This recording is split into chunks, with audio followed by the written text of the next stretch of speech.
Good morning, Raptor Freaks. Lexi out here, and it is Monday morning, and wow.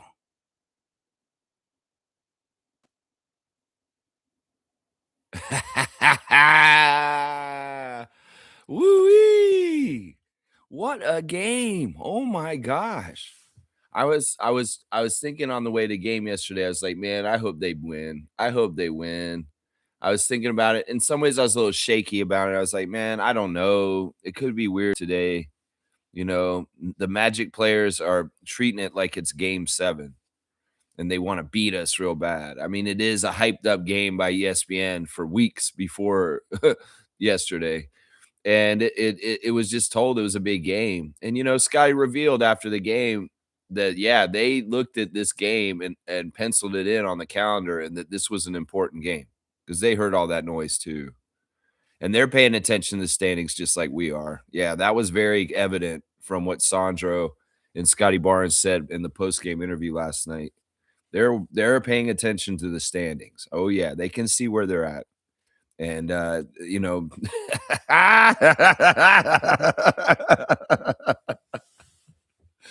oh my gosh.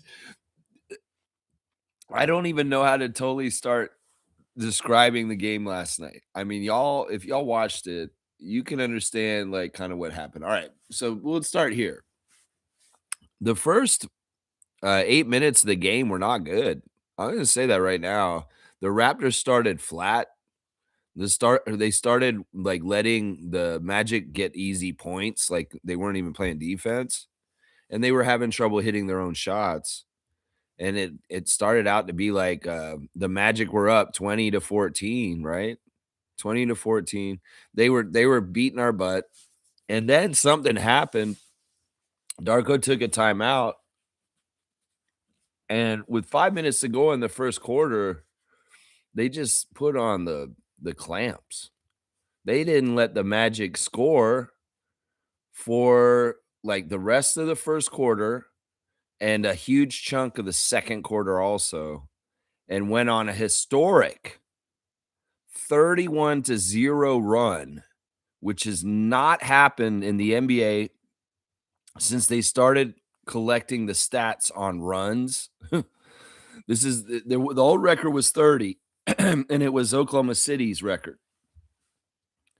But now we have the record for the most unanswered points by an NBA team in a game, a 31-0 run that absolutely destroyed the Magic for the game and just made the score cartoonishly ridiculous for the rest of the game. My voice is gone, just so y'all know. I did go and get as loud as I could, and it worked. It worked, even though this wine sipping lady was sitting to my left and she kept looking at me like I was too loud for her. I didn't care. This is the thing, lady. I was there on a mission.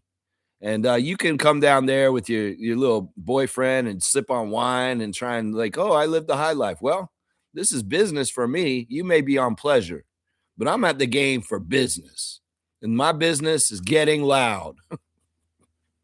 And if you don't like that, well, stay home and watch the game on your TV. That's what I say to people. But yeah, we clamped it down. And I like to think that I had some help with feeding the energy. I mean, there was talk after the game from Darko and Scotty about the crowd and how they feed them energy. And defense, defense, defense. Man, I was going at it right away.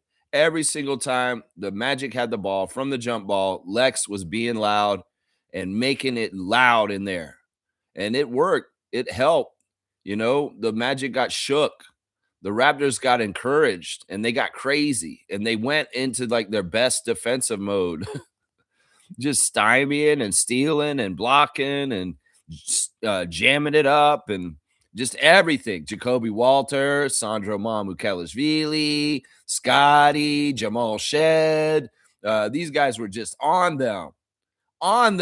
Like they couldn't do nothing right, and they were just running the ball back the other way and getting layups and dunks, and the crowd was going crazy. And then we start bringing in the two ways, AJ and Elijah, and these guys are balling out. AJ Lawson balling out yesterday. Oh my gosh.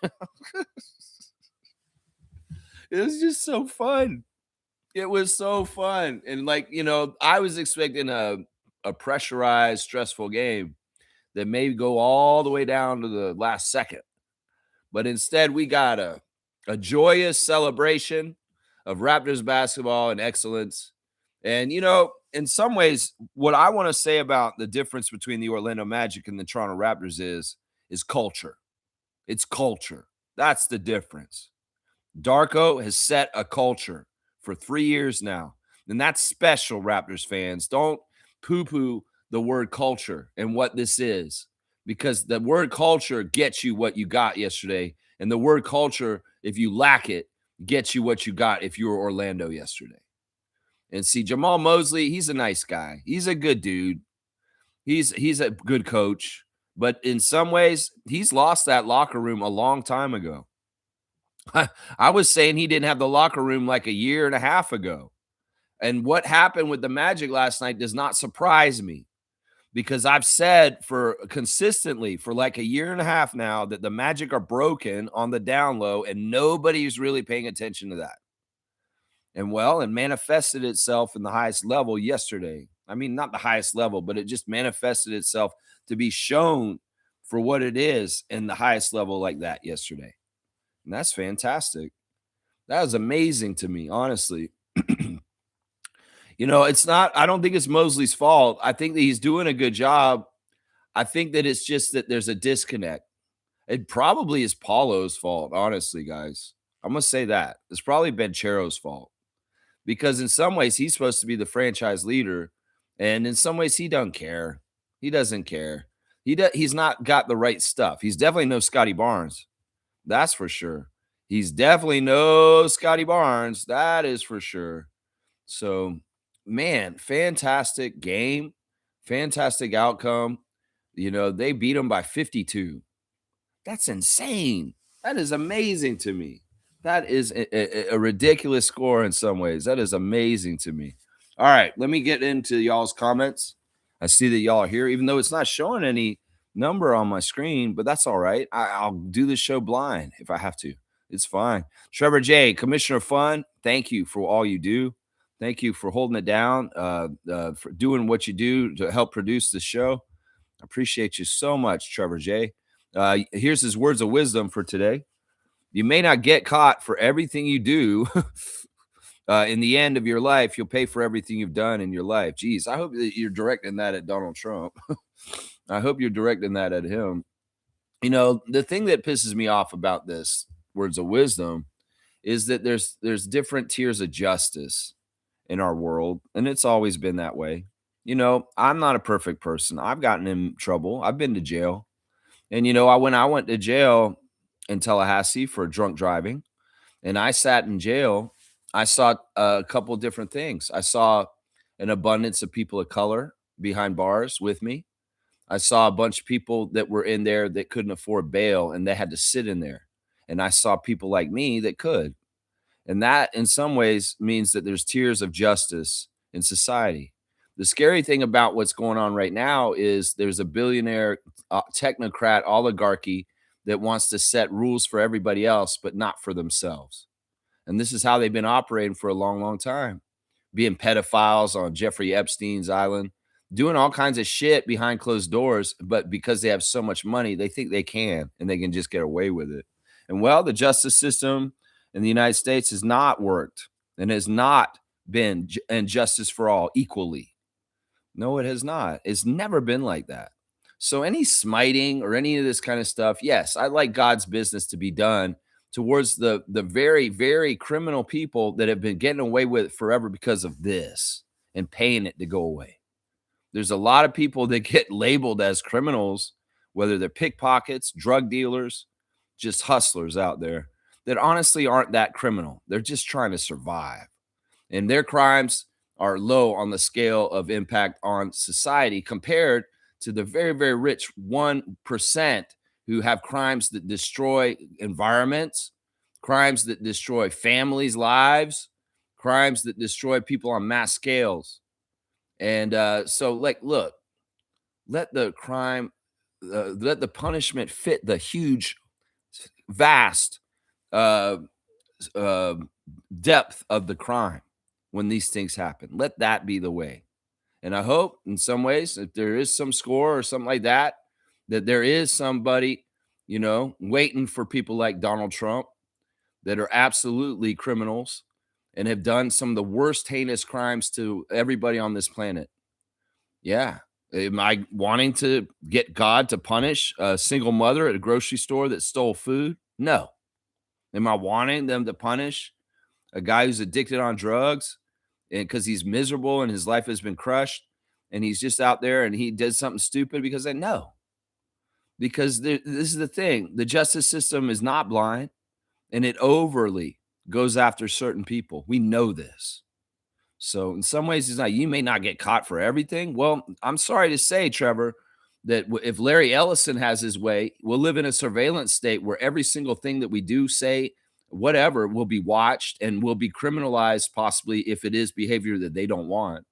So let's be careful about this because we may, in some ways, need to be very proactive as a whole of humanity, as the people who showed up outside on Saturday to continue to say, well, this is not justice if this is using as a weapon against society.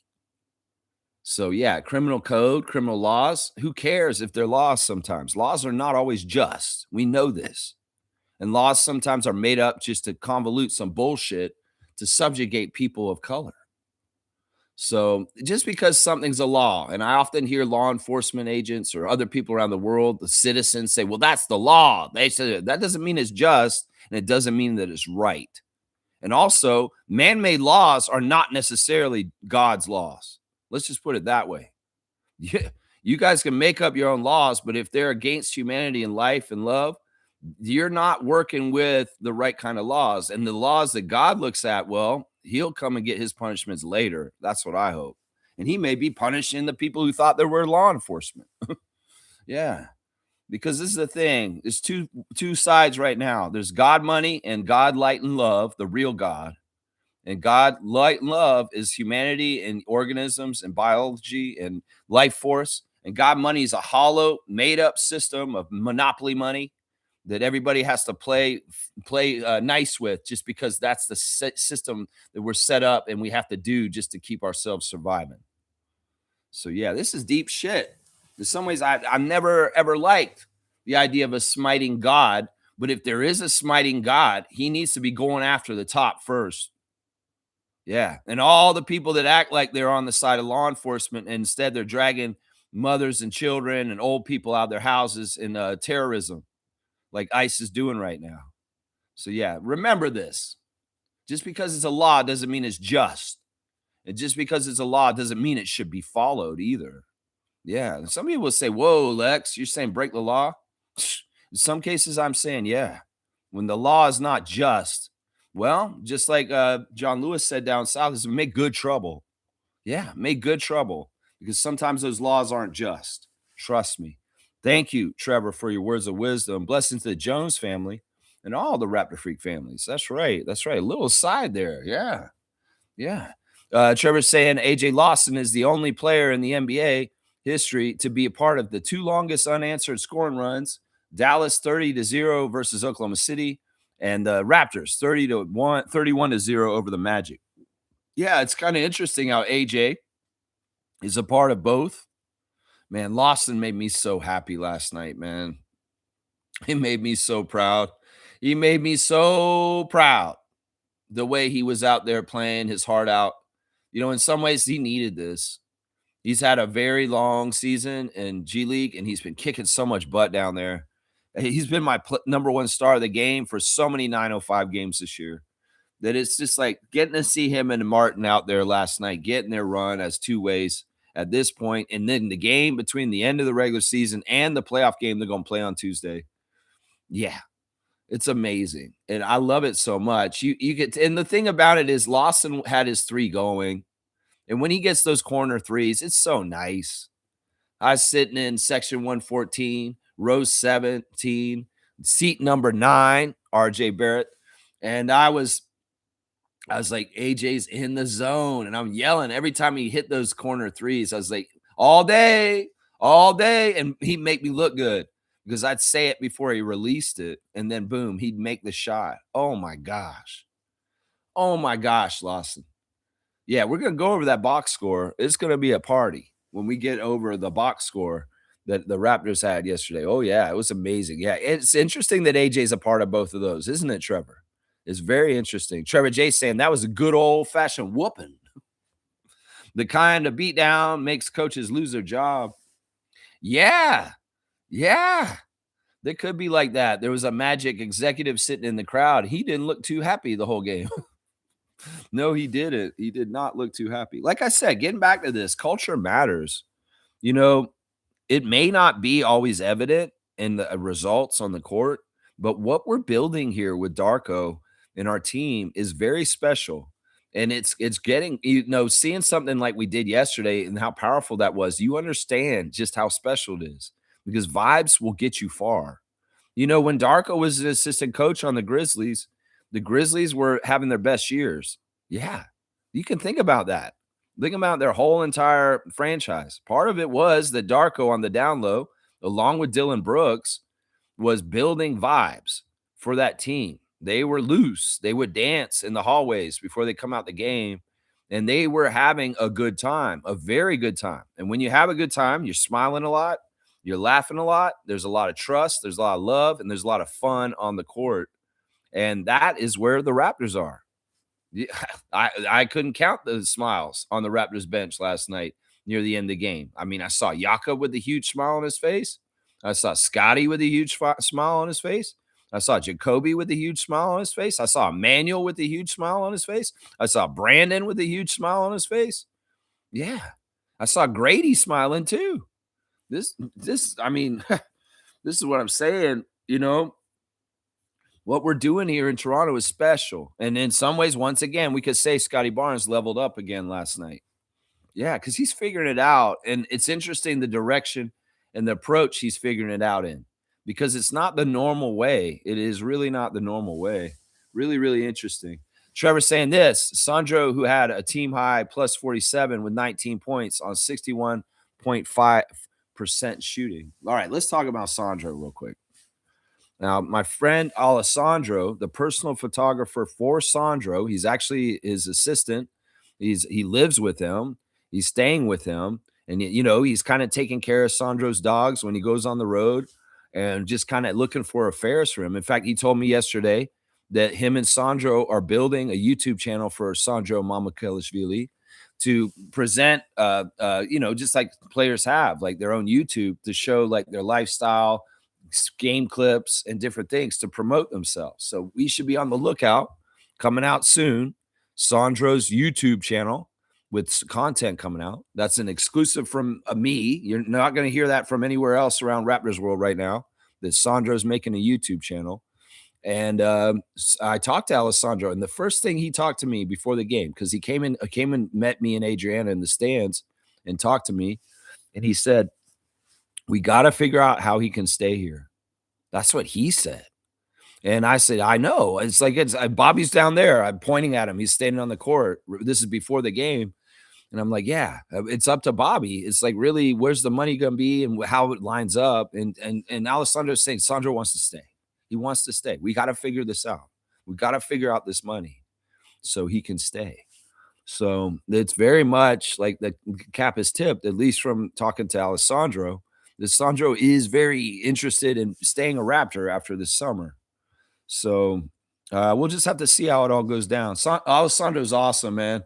He's taking pictures of Adriana and I, and he's taking action photos of me in the stands yelling as a fan like he would be taking pictures of the players on the court. So he said he's going to send me some of the pictures in the next couple days, and you guys will get to see Sandro's personal photographer taking pictures of different crowd shots and featuring me in there too. I don't know if y'all saw before the game, but Adriana and I did the scan the code and put us in the little pictures that flash on the Jumbotron before the game, the fan pictures. We actually did that yesterday. So maybe some of y'all might have seen the old Raptors freak and Adriana sitting in the crowd and the little flip thing when they flip the pictures around. Yeah. We were doing goofy stuff with the QR codes last night. We were like, okay, let's do this QR code stuff. Let's like vote for Four Corners song, all this stuff that they do. Yeah. But yeah, That's the thing. Sandro, he wants to stay a Raptor. It's official. And well, hopefully they can find the money to make it. It's because Alessandro said, man, this man's going to make a lot of money this summer. I'm like, yeah, that's why I'm not sure if he's going to stay a Raptor because he's going to make a lot of money this coming up. Of course, Sandro got the chain, which was awesome. He really deserved it. He was really, once again, an energy provider. You know, talking to Alessandro, I was like telling him about the game before when he almost got that dunk and how involved he was in getting steals and just being such an energy guy, running all over the court and doing everything. And we even talked about how DeAndre Jordan tried to fight or like talk shit in the game before when we beat the Pelicans. It's like, and Alessandro, he confirmed that DeAndre Jordan talked shit to Sandro to try and get him to get off his game and fight him. And it was basically, like I said, it's like Draymond Green techniques that the Pelicans were getting their butt kicked so bad against the Raptors that they needed DeAndre Jordan to try and come out and do a Draymond Green mind trick to throw the game off by making it more physical and making us mad. But Sandro didn't take the bait. And Alessandro said, yeah, he didn't want to engage in that, and he let his game do the talking. That's the best reaction right there. That's the way to be when people try to do that, you know? That's the way to be. Yeah, really, really cool stuff. Alessandro, thank you again. Thank you again for being an amazing friend. Thank you for being a great photographer. And thank you for chronicling the life of Mamukelashvili. Thank you. Thank you. Yeah, I look forward to that YouTube channel coming out.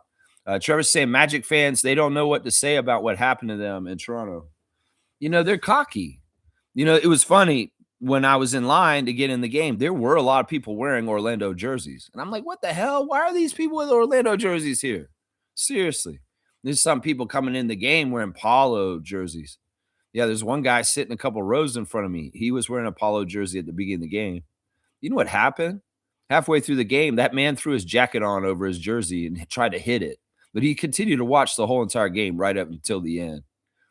Magic fans were embarrassed in the arena and started covering up their own jerseys in the middle of the game last night. That's the truth. There was a guy sitting 2 rows in front of me with a Polo jersey on, and you didn't see that Polo jersey, I think, by halftime.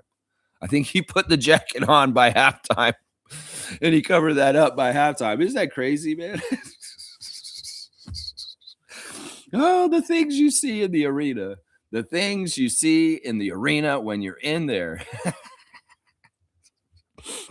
Trevor's saying this, Scottie is on a whole different level right now, and the first player in the NBA with 100 steals and 100 blocks this season. This is an amazing accomplishment, seeing as it's never been done by a Raptor since the first season of our team, and that was done by the mentioned yesterday, the late, great Oliver Miller. Oliver Miller in the first year of the Raptors got 100 steals and 100 blocks, and that never was done after that in the 30 years after in the Raptors history until yesterday. And Scottie got 100 steals, 100 blocks in the season. So that's kind of cool. It's very, very cool. I like that. Yeah, Scottie. Now, this is what we got to talk about. In some ways, it is true. Scottie having the ball in his hand, doing some point guard Scottie is working really well right now. I think that it is the time in his career where he's mature enough to do this correctly with limiting his turnovers. If you had started Scottie as point guard Scottie from his rookie year and just made him play that way the 4-5 years he's played now, it wouldn't work. He would have made a lot of bad mistakes, maybe created bad habits for himself because he was forcing too much and maybe thinking in that point guard role too much. It may have not worked at that point, but now it's safe because in some ways he honors the sacredness of the ball and not turning it over.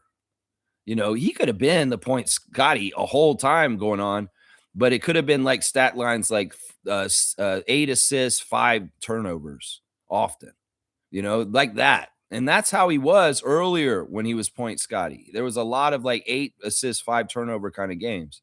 Well, he's got a 15 assists, 2 turnover game. That's way better.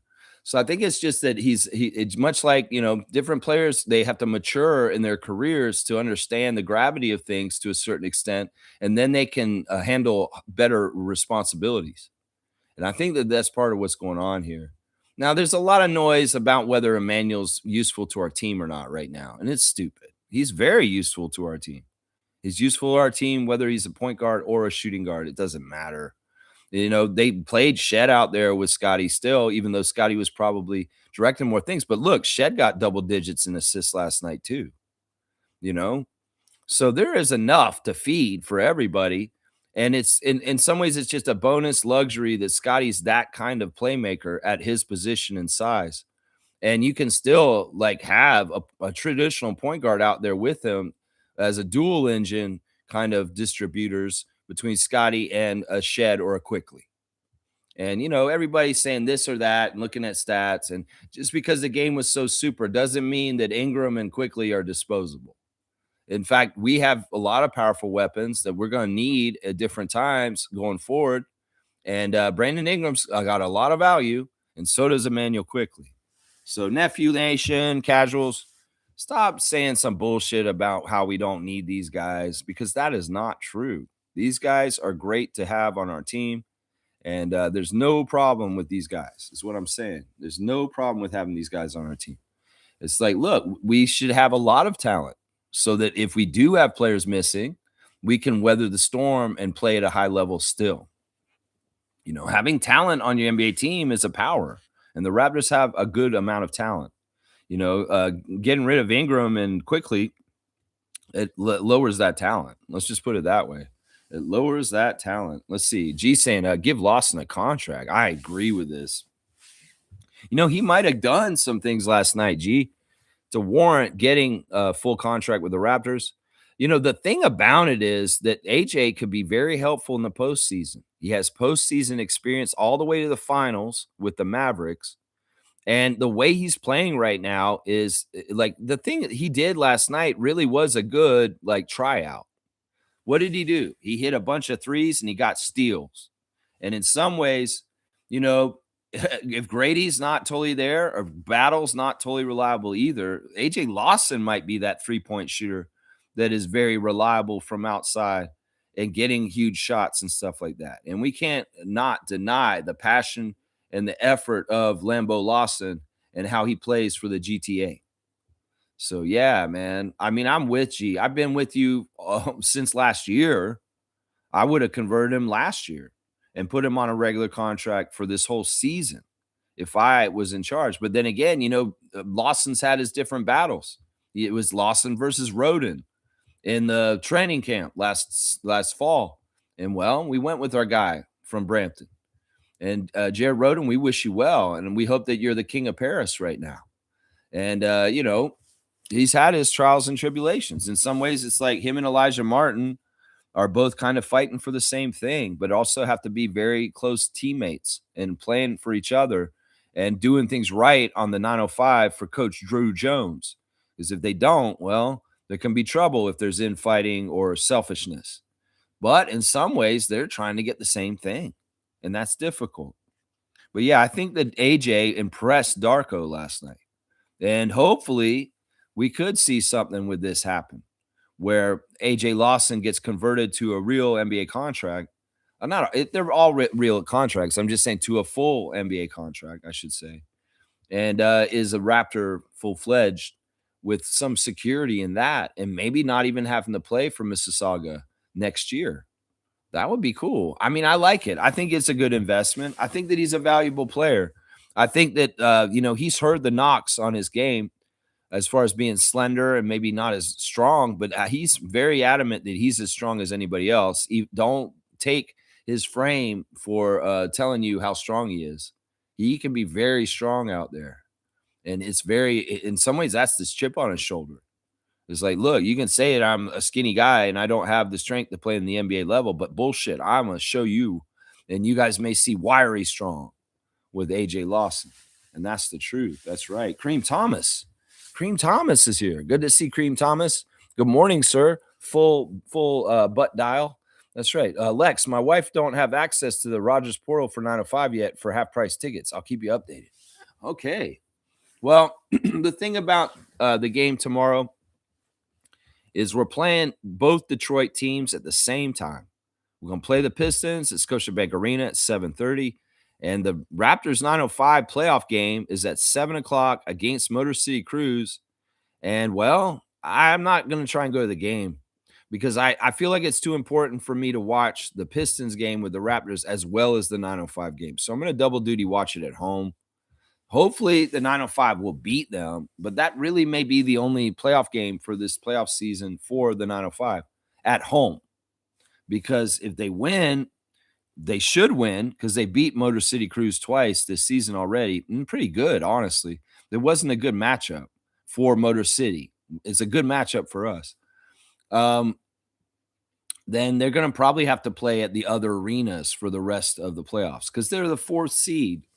And that means unless a lower seed beats a higher seed, it's very likely that the next round, if they beat Motor City Cruise, will be played in Greensboro or somewhere like that. So we'll just have to see how it all shapes up. I'm very much like, man, maybe I should go. It's the first Raptors 905 playoff game since in 4 years. And in some ways it's special, but also at the same time, I don't have a lot of money right now because I've been going to games a lot. And also it's a short notice, and it is an evening game. We're getting back here and all the logistics, throwing it together, plus missing the Pistons game to watch it in person. None of that is attractive to me.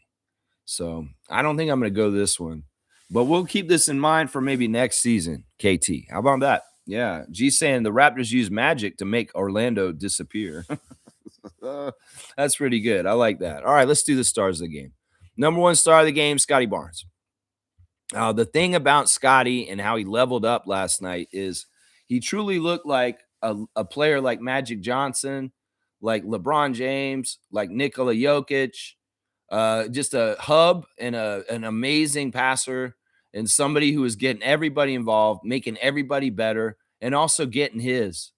And the thing is that he's finding a good balance now between his dominating, very alpha dunks and bullying poster post ups and all that stuff. And he was even a little bit very confident with his 3-point shot yesterday too, which was cool to see.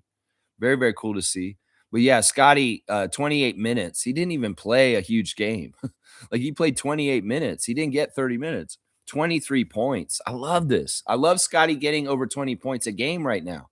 In some ways, this is good for the last stretch of the season because you want to spruce up your stats overall, Barnes, for better consideration on all defensive team and any kind of teams. Honestly, you could be maybe all NBA team at this point. Seriously.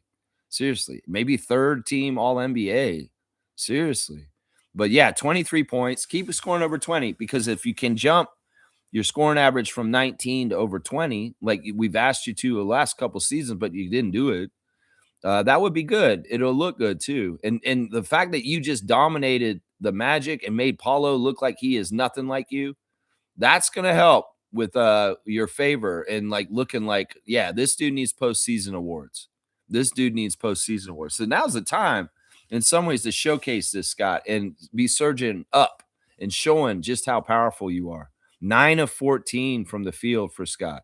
Methodical, very methodical. Some of it was just dunking it on their heads. Some of it was little turnaround mid-range, a couple of threes, 2 for 2, and just transition stuff. Recognizing when the lane was there and he's coming down the court and just throwing it down on them. He had a couple poster dunks. I think somebody was saying that Scottie's got a bunch of highlights in the NBA top 10 for last night. I think he's on it 3 times. He had that really nice reach dunk where he came around and threw it down with his arm outstretched. That was nasty. Yeah. This dude's a bona fide real NBA superstar. And in some ways, if he can play that energy that he played last night consistently for the Raptors, we're going to win a lot of games. Because, we don't have to beat a team by 52, but we can beat teams that are very good because Scottie's playing at a high level like this. Yeah. Another level up. It's like Scottie leveled up to another level. And if he was an RPG character, he just got a new armor. Yeah, you just leveled up. And now you can wear your new armor because you're on a new level. And this armor is especially NBA superstar, alpha superstar armor. Yeah, it's insane what he did. It was awesome. 3 for 5 at the free throw line, 5 rebounds, 15 assists, his career high in assists. They asked Scottie, "Did you know you got your career high in assists?" He said, "I didn't know until they announced it on the board." And that was classy of Herbie and them. There was a couple times during the game where the Raptors were getting kudos from the announce staff, whether it's Akil Augustine or Herbie Kuhn, talking about how the Raptors have broken this record or done this record. This happened a couple times during the game. Herbie at halftime announced, or no, it was Akil. Akil at halftime said the Raptors 31-0 run was a record, and that he was talking about it, and while they're doing their warm up for the second half, and it was awesome. And Herbie interrupted the game to say Scottie Barnes has broken his personal record for assists, 15. Amazing. Apologize for my voice. 2 assists only. Yeah, 15 assists, 2 turnovers. That's amazing. 3 steals, a plus 30. Yeah. Scottie, you're the leader, man. And like Jack Armstrong was saying during the game, he wants to feed everybody else. He's a servant to his team, but he is also the number one guy too. Can you see how that kind of thing, like a fountain for everybody else from that kind of talent, makes your team so much better? Can you see why the genius of Ujiri and Webster to draft Scottie when they did? And when Masai said afterwards, we just done the hardest part of the next championship right here, drafting Scottie. Can you see why that is? Because he's like that. And then after the game, Scottie got on the mic talking to Kayla Gray, and he said, "I love this city. I love this team. And it's such a joy." And he thanked everybody in the building. Yeah, you're welcome, Scott. And I appreciated coming down there and watching your amazing performance. Thank you for letting me be entertained last night on a high dream-like level. Seriously, that was like a dream game last night. It was just, I don't even know if, like, I was like, man, I need Adriana to pinch me. And it's not because it's St. Patrick's Day and I'm not wearing green. It's like, pinch me because I don't even know if this game is real right now, the way it's going right now. This is insane. So good. My second star of the game is the chain bearer, Sandro Mamu Kelishvili. Yeah, spark plug. Call it what you want. I mean, this man is a whirling dervish. This man is getting steals like crazy. I love seeing those guys. And you think the Magic would learn. You think the Magic would have learned. Don't pass the ball half-assed at the top of the key, because we're getting in the passing lanes and we're taking it and we're going to run it the other way and get a layup. And Jamal Shed, Jacoby Walter, Sandro Mamukelashvili, they all were jumping in that passing lane and getting those steals and running to the other way. It was awesome, man. Sandro's been very bouncy lately. Have y'all noticed this? Like, he's really got some ups lately. Like, he's feeling good. He wants to go in there and throw it on people's heads, and he's no mercy. But the other thing he's doing is very measured flip layup.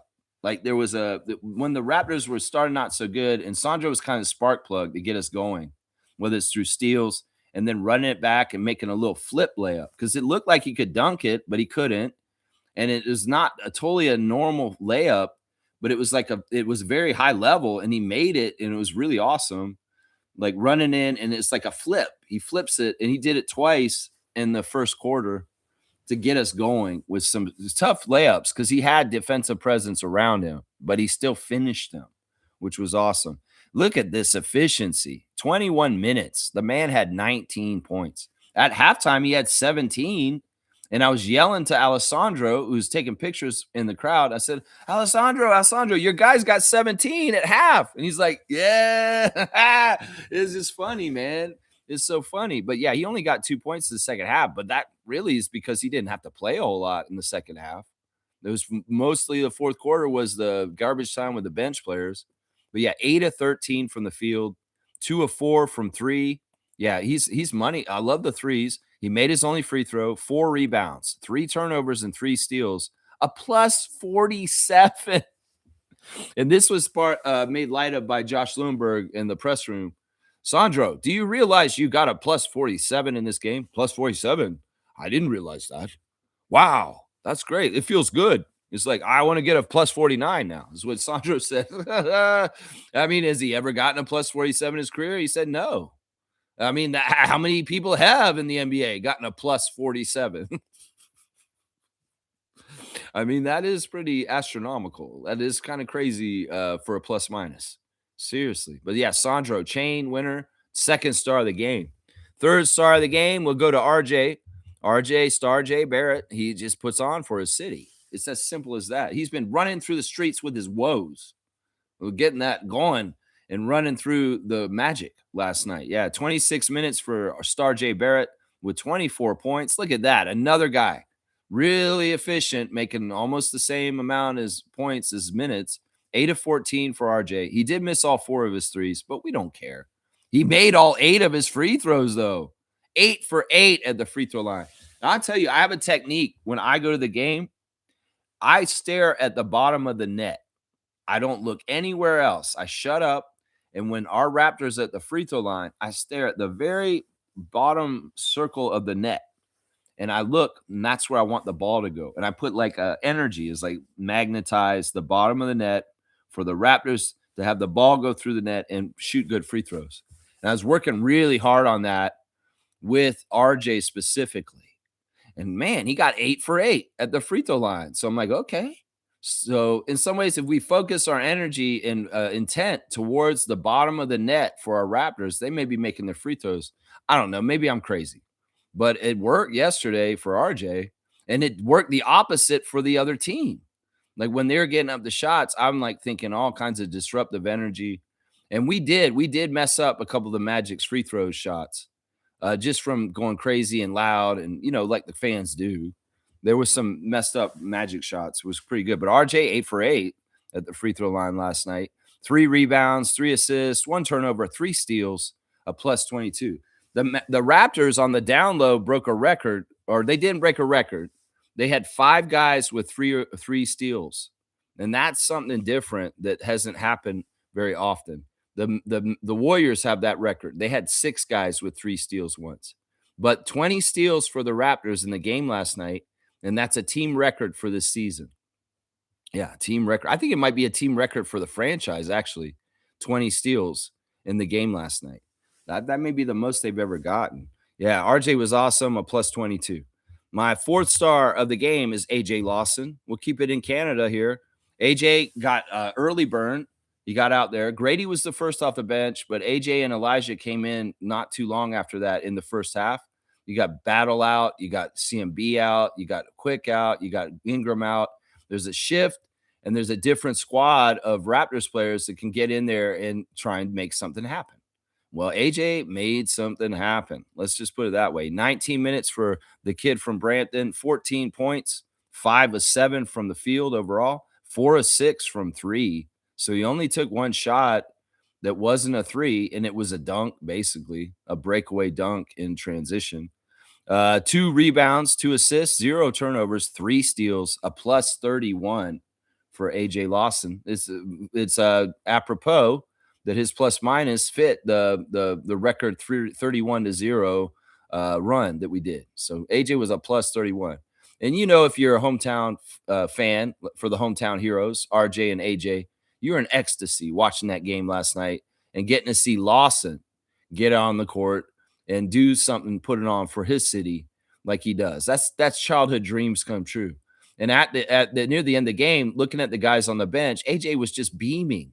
He was so happy that he was contributing in a very huge, meaningful way to the Raptors in such a beatdown. I mean, seriously, these are the kind of nights and moments that you don't forget.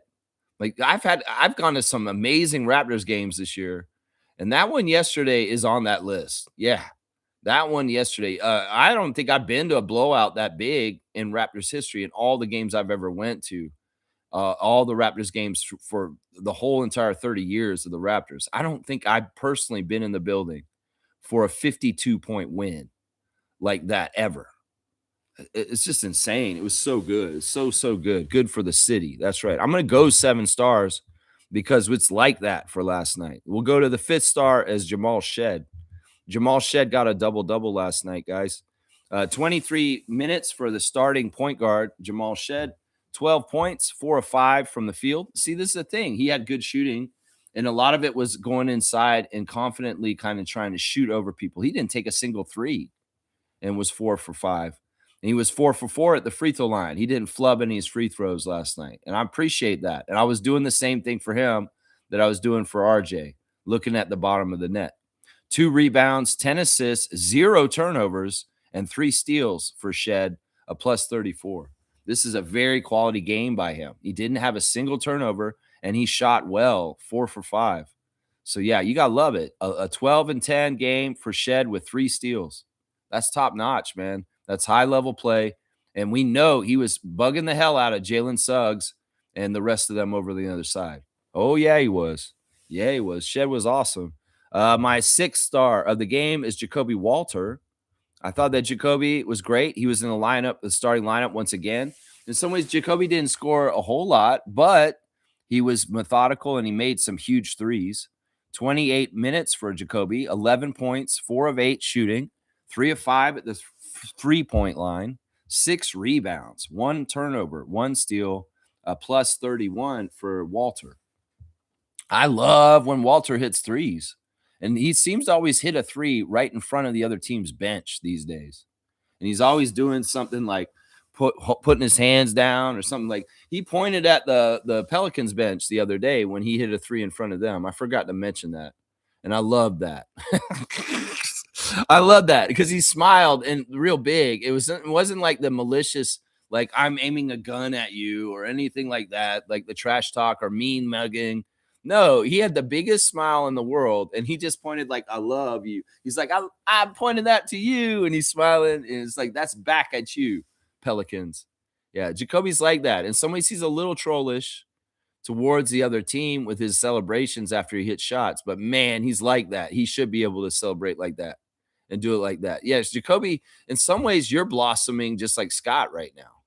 Scottie's blossoming in a whole level where he's at, but you're blossoming as a regular rotation player, a 6th man in the NBA, and also as a character because we've seen you on Open Gym this weekend with the popcorn tasting and just the things. They had a really interesting segment yesterday. Let's do this real quick. We're a little out of order. We'll do this way. This is the Raptors Redditor of the day, and it's Kaz on Reddit, who I don't always agree with, but Kaz, you did good in what you did last night. Because, all right, if you weren't at the game, you don't know this happened, but there was a segment that aired in the in-game ops in between in one of the timeouts that was called Deep Thoughts. And it was one of the most ridiculous things I've ever seen in a Raptors in-game ops clip. And it was the 3 best friends, okay? It was Shed, Battle, and Walter. And they're the 3 best friends. We're the 3 best friends. You know, they're doing that song. And basically, it's a lot like the Conan O'Brien in the year 2000 kind of clip. You guys remember that clip where Conan O'Brien say, in the year 2000? And then they'd be like saying crazy shit about what would be happening in the year 2000. And, of course, they continued the sketch after the year 2000 passed and just to be goofy. Well, this has kind of had that feeling, and this is called Deep Thoughts. And basically, it's like Jameson and Jacoby and Jamal coming up with different things that they're saying that don't make sense. Like, let me give you an example of one. All right, let's see. He says, your stomach thinks all potatoes are mashed, is what Jameson said. He said, your stomach thinks all potatoes are mashed. That's wild. I mean, that's a deep thought. That's kind of true, right? Your stomach thinks all potatoes are mashed. That's hilarious. That is a deep thought. It's wild. And Jacoby said, when I clean my vacuum cleaner, does that make me vacuum cleaner? Oh! It's like so stupid. He's like, when I clean my vacuum cleaner, does that make me the vacuum cleaner? It's so dumb. The deep thought segment was so out. It was just so awesome. All right, here's Shed. Shed said, what if the hokey pokey isn't what it's all about, is what he said. He's like pointing at his head. Like they're like conspiracy theorists or something, or like they're deep thinkers or something like that, this whole clip. But they're so funny with their deliveries and just their energy, Shed, Walter, and Battle.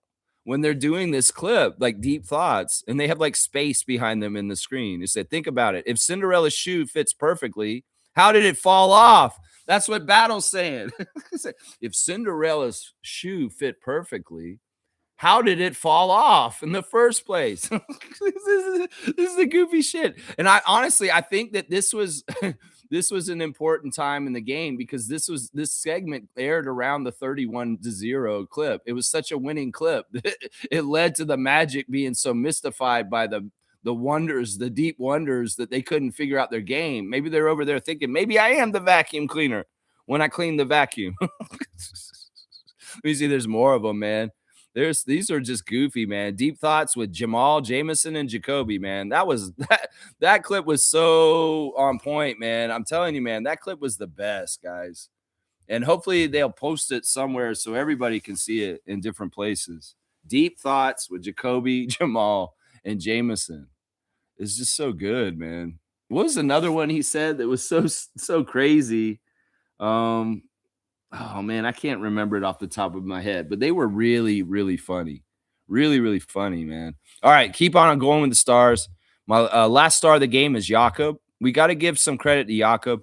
You know, Scottie was in the press last night, and the press kept asking him about Sandro and handling things out there. Because this is the thing, they used Scottie on Paulo. Scottie did a great job on Banchero, shut him down, and then Sandro came out there and shut down Paulo too. And they asked him, "Did you share anything with Mamu to help him shut down Paulo?" This guy said, "No, I didn't tell Mamu anything. He just did it himself on his own way." And he said, also, I want to give credit to Yak. You guys aren't talking about Yak enough. So Scottie said, Yak is so important to our defense, and he's doing amazing things for our team. So you need to talk about Yak more, is what he said. That's what Scottie said after the game. So we'll talk about Yak right here. 25 minutes for a big guy. 11 points on 5 of 7 shooting, 1 of 2 at the free throw line, 7 rebounds, 3 assists, 1 steal, 1 block, a plus 29. Yeah, solid game by Yak. Not a huge scoring game, but he's out there fighting and defending and being a presence. And our big guys totally outplayed their big guys, Wendell Carter and Goga. Yeah, Sandro enjoys playing his Georgian teammate, Goga Bitadze. And yeah, that was a fun matchup in the middle of the game, Sandro versus Goga. Yeah, Sandro said it's tough playing him because he's big and he's annoying, but he also loves him because he's his friend. So yeah, let's go over the rest of the guys in the starting lineup, or the rest of the guys on the box score. Trace Jackson Davis got in for 11 minutes, got up 4 points on 2 of 3. It was good to see those guys get long burn, and he looked pretty good last night. I thought he was moving well. He was active. He was getting involved in rebounds and getting in the middle of things. He only had 1 rebound, though, 2 assists, 1 turnover, 1 steal, 1 block for TJD. Jonathan Mobo, 11 minutes also, 2 points for him, 1 and 2 shooting, 6 rebounds, 3 assists, 0 turnovers, and a steal. That's pretty solid for 11 minutes. 2 points, 6 rebounds, and 3 assists with 0 turnovers and a steal. That's quality minutes by Mobo right there. Garrett got in for 3 minutes at the end. They subbed out Fultz and brought in Garrett, but he missed the only 3 he took. Markelle Fultz, 7 minutes. He missed both his shots. He got 1 rebound, 1 assist. The Magic players love Markelle. Like at the end of the game, Mo Wagner, while the clock was still on, walked over to our bench and he hugged Darko first and said, "Oh, Darko, good to see you and so happy to talk to you." And then he came over and he was very, very affectionate towards Markelle Fultz. And a lot of the assistant coaches and players, and even Jeff Turner of the broadcast for the Magic, they all came and checked in with Markelle either before the game or after the game. And there was a big love fest for Fultz. And I could tell the Magic players and people were very happy for him on the Raptors and just happy to see him continuing to try and live his NBA dream.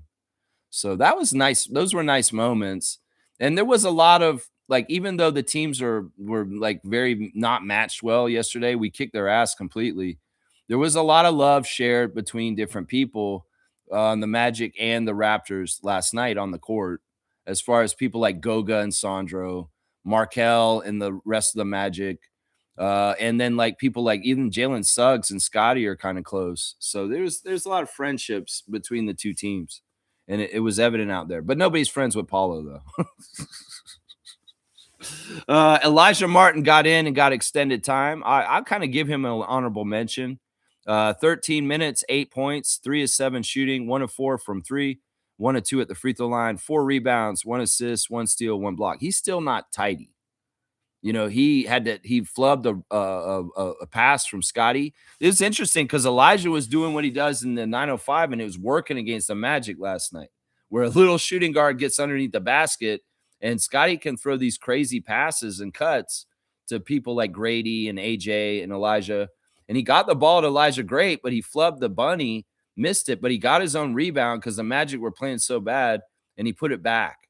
It's stuff like that. Elijah missed his first three-point attempt, but he'd make the second one. And he missed the one free throw, and then he make the second one. So he's going through this learning process as a rookie that these are NBA points, Elijah Martin. You don't want to lose any opportunity to score an NBA point. So if you're at the free throw line, make 2 for 2. If you're getting an open three-point shot, you want NBA points, you better get them in the NBA games, is what I'm saying. You got to go get them, man. But yeah, Elijah was awesome. And Scottie was very glowing about the two ways and their contribution and how they did what they did. In fact, Scottie really just loves the shooting gallery of passing the ball to whatever cutters and active players off the ball are going on out there. That's why he loves playing with people like Grady and RJ and AJ and Elijah and Sandro, because these guys are always moving, and he gives them good moving targets to try and fire passes to all over the place. So he gave a lot of credit to the two ways and adding 2 more targets for him to throw to get assists off of. And, Scottie doesn't get his career high in assists last night without the fantastic execution and cutting of his teammates around there. He understands that. He gave them a lot of credit in the post-game interview. So, yeah, Grady Dick, he's another honorable mention. I was very happy with what Grady did out there. It was fun. And cheering for him from the crowd, I was yelling, Grady, Grady, Grady.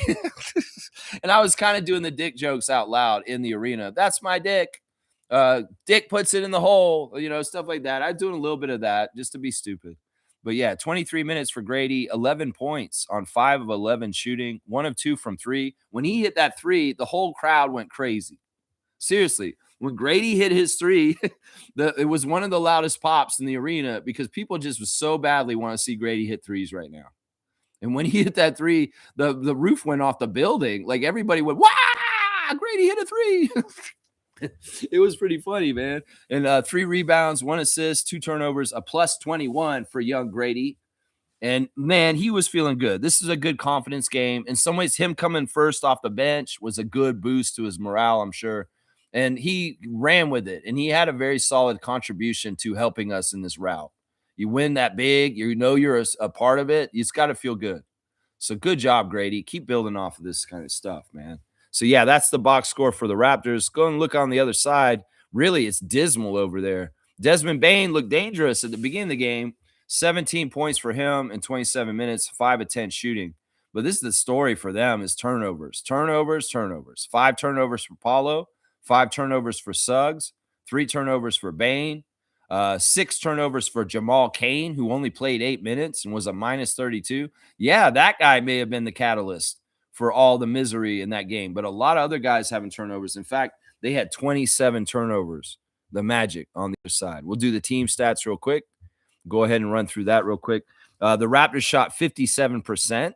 We got 54 of 94 shots, and they only got 82 shot attempts because they weren't trying as hard as us, and they shot 38%. We made 13 threes. They only made 9. We shot 82% at the free throw line. They shot slightly better. Rebounding, 44 to 36 for the Raptors. 44 assists for the Raptors with only 11 turnovers. That's a 4-to-1 ratio for assist to turnover ratio. And meanwhile, the Magic, 20 assists with 28 turnovers. Negative assist to turnover ratio for the Magic last night. 20 assists, 28 turnovers. And that leads to 39 fast break points. 39 of our points came on the fast break last night. That was awesome. A lot of teams are trying to limit the Raptors from running out and getting fast break points. Well, Magic completely failed at that last night. And 82 points in the paint for the Raptors, not relying on the outside, dominating the inside, and just beating their ass. 56 points was the highest point lead that the Raptors had at a certain point in that game. I wanted, at one point it was like 120 to 60. in the game. And I'm like, can they double them up this far into the game? Like, seriously, they almost had double their score. It was like 120-60 at one point in the game. They had 111 points in like the third quarter. They had already scored over, like, it was crazy. The Raptors just were, there was no stopping them. No stopping them yesterday. A fantastic win all around, man. Yeah, it was awesome. Kareem saying if the team runs better through Scottie and quickly is better off ball shooter, then we might just be holding ourselves hostage. I'm not saying we have to make the change, but let's run this pilot for the remainder of the season and see how it works. Yeah, it's a look. This is the thing. Quickly is valuable no matter what. He's valuable no matter what. He's a clutch shooter who can hit huge shots late in the game to win us games. He's a very fast player. He's our maxi. Remember, we want player types. We don't just want everybody to be the same. In some ways, just because we have one really dominant, awesome player like Scottie doesn't mean we don't want to have different weapons or players types on our team. And quickly is like a maxi. And in some ways, we need that kind of player on our team just to have on a roster. And it's very beneficial. So I think that people, once again, they get so present moment and just looking at what it is, and they think that this is just how it is forever. No, we need a manual. We need a manual for what he provides for our team. And well, there can be an adjustment. Emmanuel's a team player. If he was not a team player and he was selfish and he wanted to be this way and only that way, there may be a problem in this, but there isn't. Because in some ways, Emmanuel can be sitting on the bench, enjoying the game, and he can be seeing like, yeah, Scott doing that and that.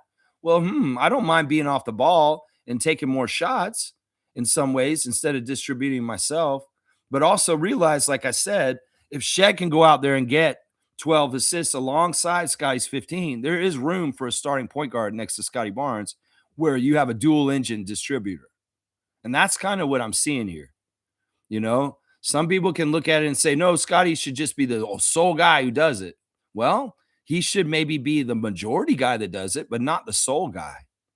There could be there's enough room for everybody to eat and do this.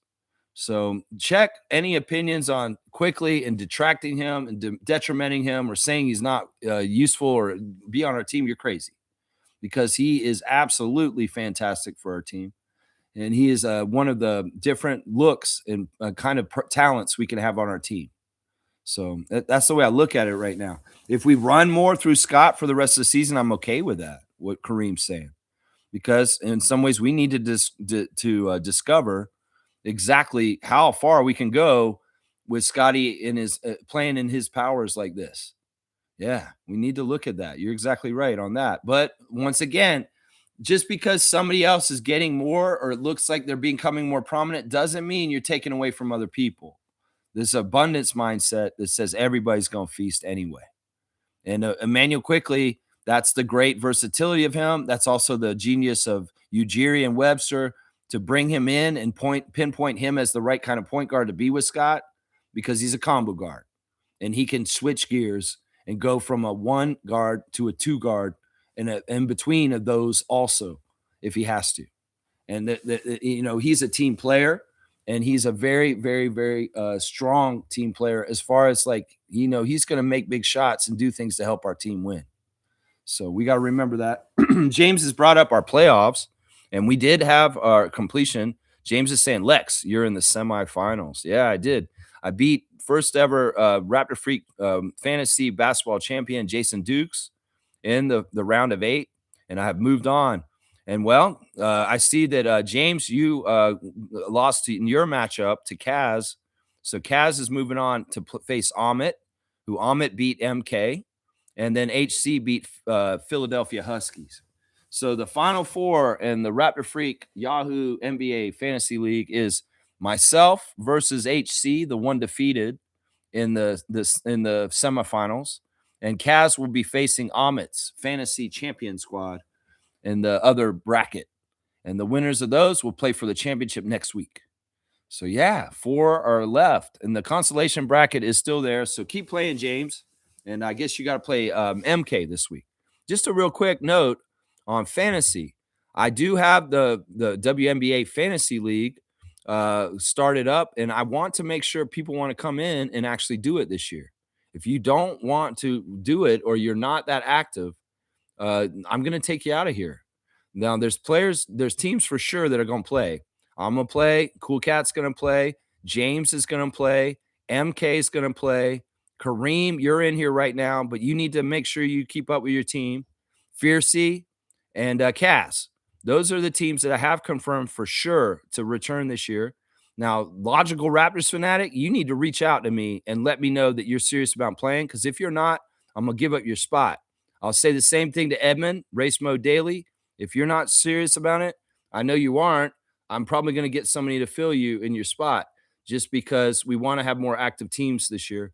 And then JP, who has not been in the chat with us very often in the last year, who's Reese's nieces, let me know if you want to play. I sent emails to all three of y'all, and you need to confirm with me or I'm going to kick you out, and I'm going to open up those three teams to be available to new people to be in our fantasy league for WNBA. So we're going to get this all done soon, because just like the league with the drafts and everything they got to do in the next month, we got to do a lot to get this WNBA fantasy league set up in the next month also. And I want to nail down the 10 teams that are going to play. There's only 10 spots. So we have to get 10 active managers, and we have to have the 10 active managers. So yeah, if you're anybody that I just named and talked about it, I know most of y'all that I just named have confirmed that you would like to play again, but I need to hear from those three managers still: Edmund, Mike, and JP, John Paul. Yeah. Creams. Yeah, let's see. Jimmy Pope, Jimmy, the Pope of Positivity. What a game. Haven't felt like that in a long time. Lex, you got to go to some playoff games. Laugh out loud. I mean, it was fun. All right, there's a weird day. So Adriana and I went to Real Sports Bar and Grill before the game. I had a nice steak frite. It was very good. Very good salad with French fries, and they put what it was, a chimichurri, some sauce or something on the steak. This is très magnifique. But I went in the bathroom first before I ate. I had to go after driving downtown. You know, you got to go to the bathroom. I go in the bathroom, use the bathroom, go and sit and eat with Adriana. The waiter gives me a ton of ginger ales for some reason. He was bringing us double shot drinks. He's like, just so I don't have to come back to your table every once in a while. He's like bringing us both 2 drinks each time. So I had 2 ginger ales in front of me. She had 2 Coke Zeros in front of her. And I drank 2 of the ginger ales. And then he comes back with another shot of ginger ales, like 2 more full glasses of ginger ale. I'm like, what is this guy trying to do to me? He's going to make my bladder burst, feeding me all this ginger ale. And well, I had to go to the bathroom again after the meal. And I went into the bathroom, and I'm in the bathroom stall, and I look over while I'm going to the bathroom, and there's a Scottie Barnes trading card sitting on the tissue paper dispenser. I'm like, whoa, wait a second. Why is Scottie in the bathroom? This ain't right. I need to rescue Scottie. But I'm in one of these Larry David kind of Curb Your Enthusiasm modes where I'm like, dude, do you want to touch a Scottie Barnes trading card in a bathroom at Real Sports Bar and Grill? That's kind of messed up and gross. Why would you do that? Well, I'm like, I can't do this to Scott. I have to rescue him. He can't be in the toilet. So I grabbed the card and I took it with me. And here it is. So this is like a bathroom Scottie trading card. But you know what? I'm proud I grabbed it because I got Scottie out of the toilet. And it's kind of a nice card. I don't know. I need to do something to, maybe I'll put it outside in the sun and it will kill all the bacteria. If I learned anything from the pandemic, you can do that, right? But yeah, is it weird that I'm holding a card that I found from a toilet in a bathroom right now? Ugh, my hand kind of feels icky just holding it. But it's a nice card. It's in good shape too. It's like it's in perfect mint condition. It's not defiled. It's not like somebody peed on it. Maybe some kid just left it on top of the tissue and forgot about it. They were short and they didn't realize they put their card on top of there.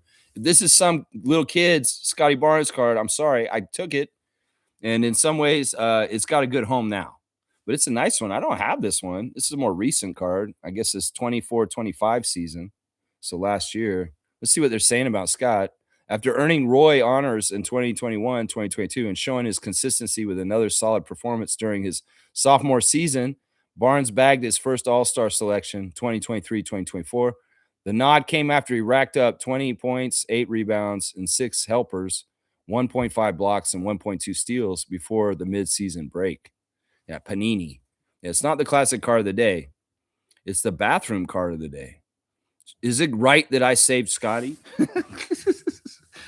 Feel like I got to wipe my hands off. It's like, why'd you do that? This is like George Costanza, like reading a book and then trying to take it back, right? Right? He didn't try and read a book that he bought and then he want to take it back. And they're like, this is a flagged in a bathroom. Something like that. I don't know. Man, my voice is really, I think it's going to be all right today, but tomorrow it may be worse. That's the kind of the pattern that's happened. Yeah, I feel bad. Maybe I should go to the 9:05 game tomorrow. Now, I have confidence in them that they're going to beat them, and they don't need me, though. I think Andrew Jones has got it held down, and honestly, the Motor City Crews have been a good matchup for them. They should handle them tomorrow. I hope. Knock on wood. Hope that's right. Yeah. G saying, yes, and Adriana, good luck charms. Man, she's such good luck. She's so fun to go to games with because she encourages me to be my loudest self. And see, people can't get mad at me if I'm with Adriana. If I'm there by myself, they might be like talking trash sometime to try and talk to me. But if I'm with Adriana, they're going to hold their tongue. They're not going to say shit. And especially because she's joining me and saying like the defense chants too. And it's always the same thing. Every one of the little kids around me start doing what I'm doing. It's almost like I give them a free pass to be loud and obnoxious, and their parents are like, "Yeah, that guy's doing it, so you can do it too." And they start yelling defense with me, and I love that. I love that to see young children sitting around me, chiming in with me while I'm doing it. And even the person who was sitting in front of me was kind of annoyed, their boyfriend started chanting it with me. In some ways, he was doing it in jest, but he was also kind of getting into it, which is kind of funny. It's kind of interesting who joins me in doing it or not. Some people will not help me and they kind of give me dirty looks, but I'm also like, I don't give a shit. I'm on a mission. Just like the Blues Brothers were on a mission in their movie. I'm on a mission. So it's like, you ain't getting in my way. Come on now. Come on now. You're not getting in my way for that. I saw Four Corners on the way out last night. Talked to him for a second. He packed up his DJ booth and he's coming out of the arena. I was like, Four Corners, great game. I follow you online. Keep going. Keep doing what you do. He's like, thanks, man. Thanks, man. Four Corners. Yeah, he's cool. We're in his section. That's why, we're usually sitting quite close to where he is. Let's see. Kareem saying, could you be Ingram's brain for a minute and tell me what he's thinking while on the bench about what happened in the game last night? What is Ingram thinking? I'll bet you that he's like, man, I'm so happy I'm on the Raptors. I think that in some ways, like, look, he's been on a losing team and had trouble in his career, like not having the best stuff happen for like a long time. That in some ways, he's like, pinch me. Because look, he's got to be thinking, like, man, this team is so fun. In some ways, it's like, look, I didn't even play in this game, and look at what they just did. They dropped 52 on somebody. You know, it's all laughs. He's laughing. He's happy. He's got to be happy. He's probably having his most satisfying professional year in the NBA right now. I'll bet you if you ask Brandon Ingram, is this the most satisfying professional year of your NBA career so far? Yeah, this is fun. I'm playing for a team that's very functional, that has communication, all for one for all, and I love it. It's because this is what a basketball gym rat like him, a student of the game, somebody who wants to like do the best things in his NBA career. This is what he wants. So I'm sure he is very, very, very happy in what's going on with his year this year. And honestly, it's got to be nice to him. Like, look at this. Like, he sat out 2 games in a row with the heel injury. And, it's not really a serious injury. In some ways, he's kind of taking rest games at the end of the season so that he's more fresh for the postseason. So, what's not to like? The man has played the most games in his NBA career in a single season this year, healthiest year of his career. And he's able to take games off at the end of the season to rest to be better for the postseason. What's not to like there? That's amazing. Kespera's here, the fact checker. Good to see Kespera.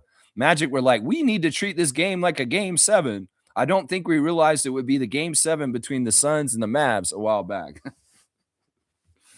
Man, I mean, look, There's all kinds of issues there. I'm telling you, if you build it hollow, it won't work. Now, Desmond Bain was in that vibe with the Grizzlies in Darko, so he knows what it feels like when it's like that. Like I said, I feel like it's partly two things. I think that part of it is that Banchero's not a good leader. He's not a good leader overall. He's a very talented player, but he's not a good leader. He's just not a good leader. Franz is a more natural leader in some ways. In some ways, Franz, if he had been healthy this year and Banchero had been out, Magic might have been better this year. I'm not gonna lie. I think that may have been a better beneficial change for their team is if Wagner had been the healthy one and Banchero had been the one out all year. Because in some ways, Franz has the more legitimate game in some ways. I respect Franz Wagner more than Paulo Banchero. Yeah, it's a weird team. And the other thing I said about the Magic last summer when they got Bane is that there's too much duplicity. They have players that kind of own the same habitats, whether it's Banchero and Wagner, who are very similar in some ways. Franz and Paulo like to play the same kind of stuff, and they kind of step on each other's toes. And then you got Suggs and Bane, who are kind of like Spider-Man twins that point at each other. We're both hard-nosed bulldogs that are angry and undersized, and we play with a chip on our shoulder. But we're also kind of very similar. So it's like that's what I'm trying to say with what I was saying about Emmanuel earlier. It's much better to have diversity in any aspect, whether it's in your ecology of your yard, whether it's in your society of your people, whether it's on your basketball team. And having a diversity of Brandon Ingram, Scottie Barnes, RJ Barrett, Emmanuel Quickly, and Jakob Poeltl is a good diversity. Is a diversity of having Suggs, Bain, Banchero, and Wagner a good diversity? No, because there's a lot of the same in different spots, and you don't have a more well-rounded team because of it. That's part of it. It's poor team building by the GM. I hate to say it. I think it's Anthony Parker.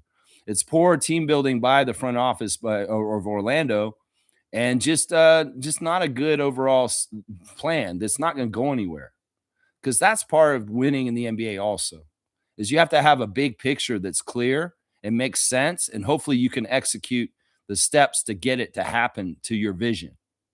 But if you're just going to draft the highest talented guys every year and not think about how the puzzle pieces fit together, whether it's by personality or by the build of their game, well, you're just wasting your time because you won't be able to compete at the very highest levels.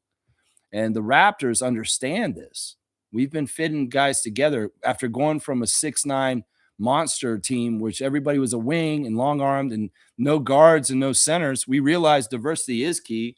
And we got a real center in Yak, and we got a point guard in IQ.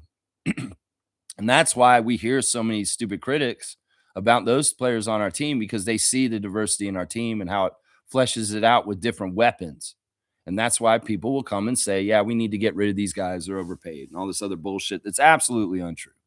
Absolutely untrue. That's right. That's right. Fiercely saying, good morning, fam, and happy Monday. Lex, you and Adriana must have been so happy at the game. No need to chant defense. No, we did it still. And I was joking right up until the end of the game. I chanted defense, even though we were up by 50. I said it real quietly at that point. I wasn't yelling as loud in people's ears like I was in the first half, but I kept doing it just because I said I would, and I just go defense, and then I'd shut up and I'd say I said like to Adriana, I have to mandatorily say defense once every time Magic have the ball. And, it's just like at a certain point, I was like, I don't want to yell in people's ears still because they'll think I'm a maniac because they're up by 50. But I still want to add to it and say defense or just like goofy and just for a second. Yeah, it didn't seem like I needed to. But like I've always said, I'm going to chant defense at games when the other team has the ball, whether we're up by 20 or we're down by 20. I don't care.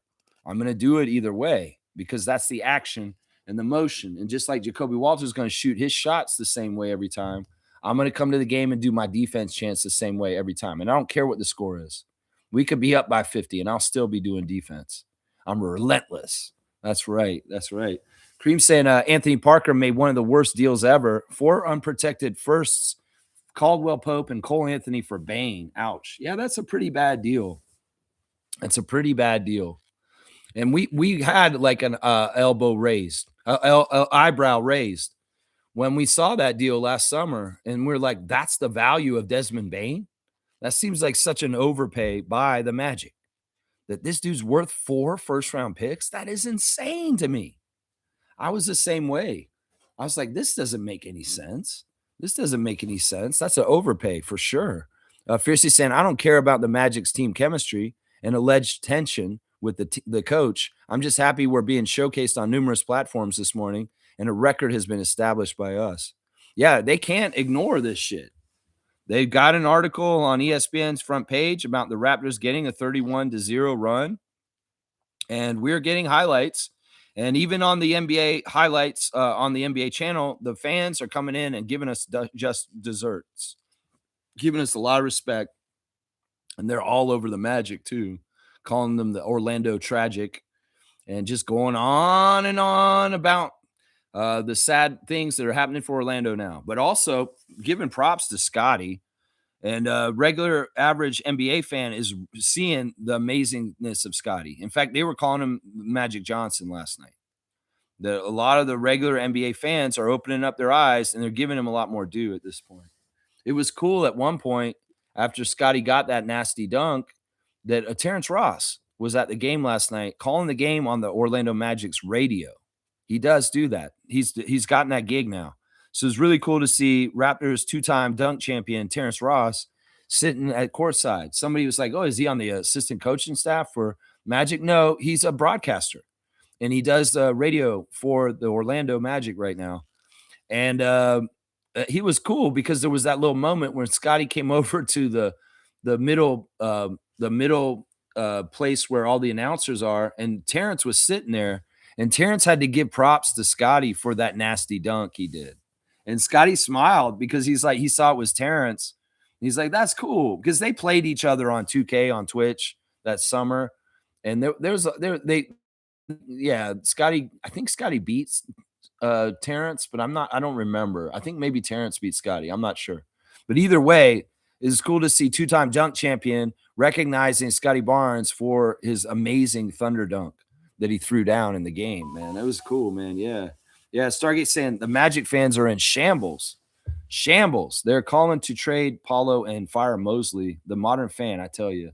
Overreacting and all that. Maybe there's some truth to some of that. I mean, I thought that they might have fired Jamal Mosley last summer, honestly. Seriously, honestly. You know, in some ways, this team, the Magic, get what they deserve. They're owned by a really shitty family called the DeVos family. Do you guys remember Betsy DeVos? She was the education secretary the first time Idiot was around the White House. And, well, they're a really crazy fundamentalist, right Christian right kind of family that owns the Magic. And, well, I would say this. If God is out there, and he is, because I heard him on my show yesterday, I was praying to God, and God showed a sign to me that God is real, that God is punishing people like the Adelsons and the DeVos family with their shitty ass basketball teams for being horrible people who perpetuate crimes against humanity. And well, yeah, Dallas Mavericks, you can get Cooper Flag, but it doesn't mean you're going to be a good team and you're going to be out of the playoffs. And yeah, you get what you get for funneling funds to genocide of Palestinians in Gaza. Yeah, you get what you get, Dallas Mavericks. And well, Betsy DeVos and the DeVos family, well, you get what you get too for being Trumpers and supporting Donald Trump. And well, your team sucks ass and it has a hollow soul. In some ways, that is a part of whether your team will be good. Is ownership matters. Fred VanVleet made this very clear on Unguarded that it all rings out from that. And in some ways, if your ownership is horrible people like the Adelsons or the DeVos family, that may decay your team from the inside, from the top. And, you know, the Lakers have had this issue for a long, long time.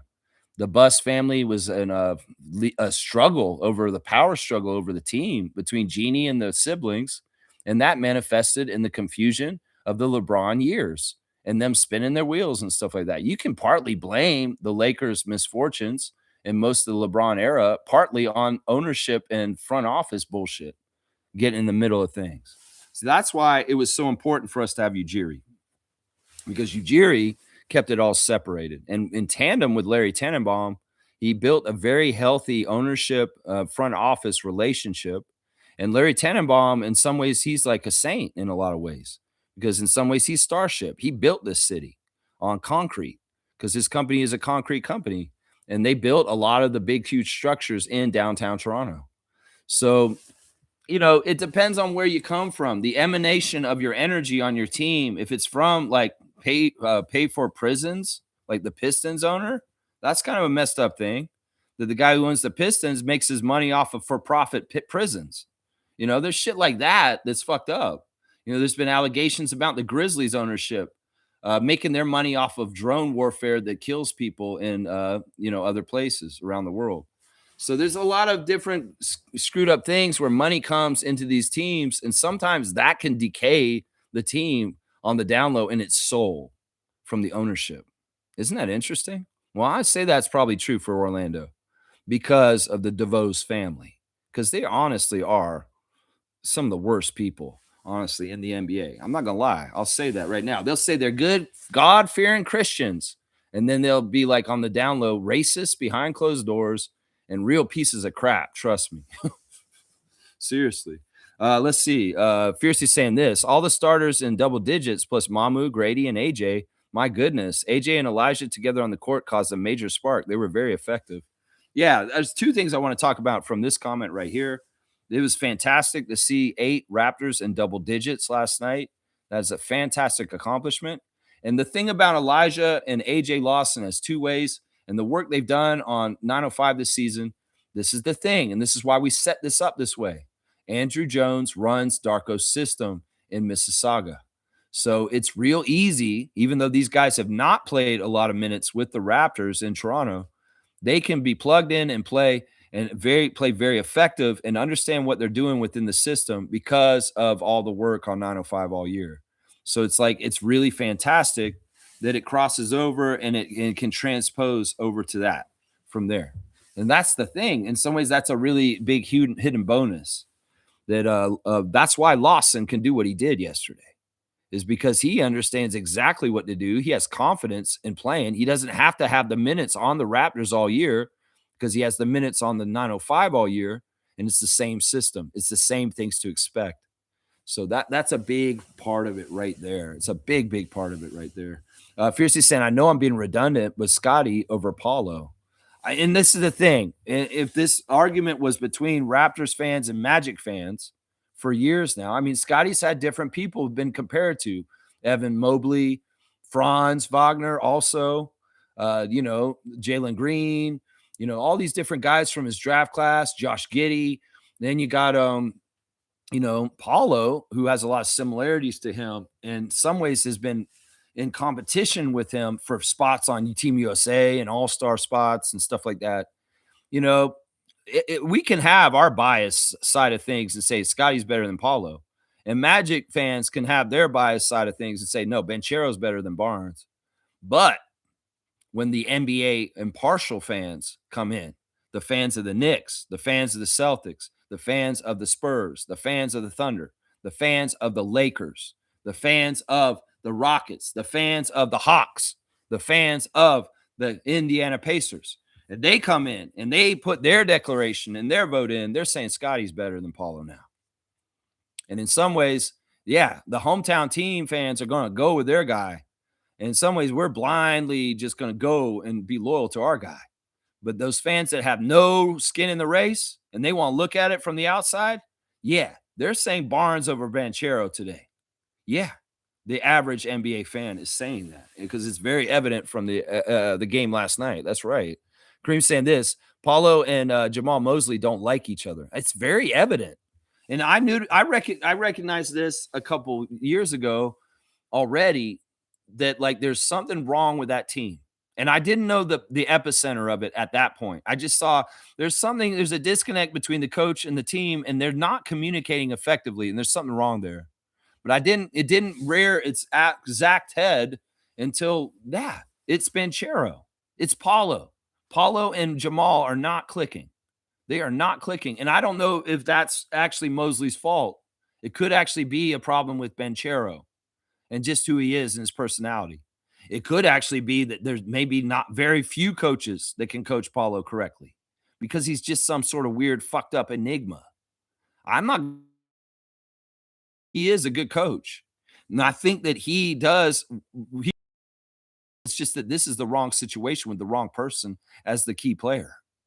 But I would also hearken to say, I don't know if Banchero has a good coach that will be able to coach him in the right way if he can't be done with this one.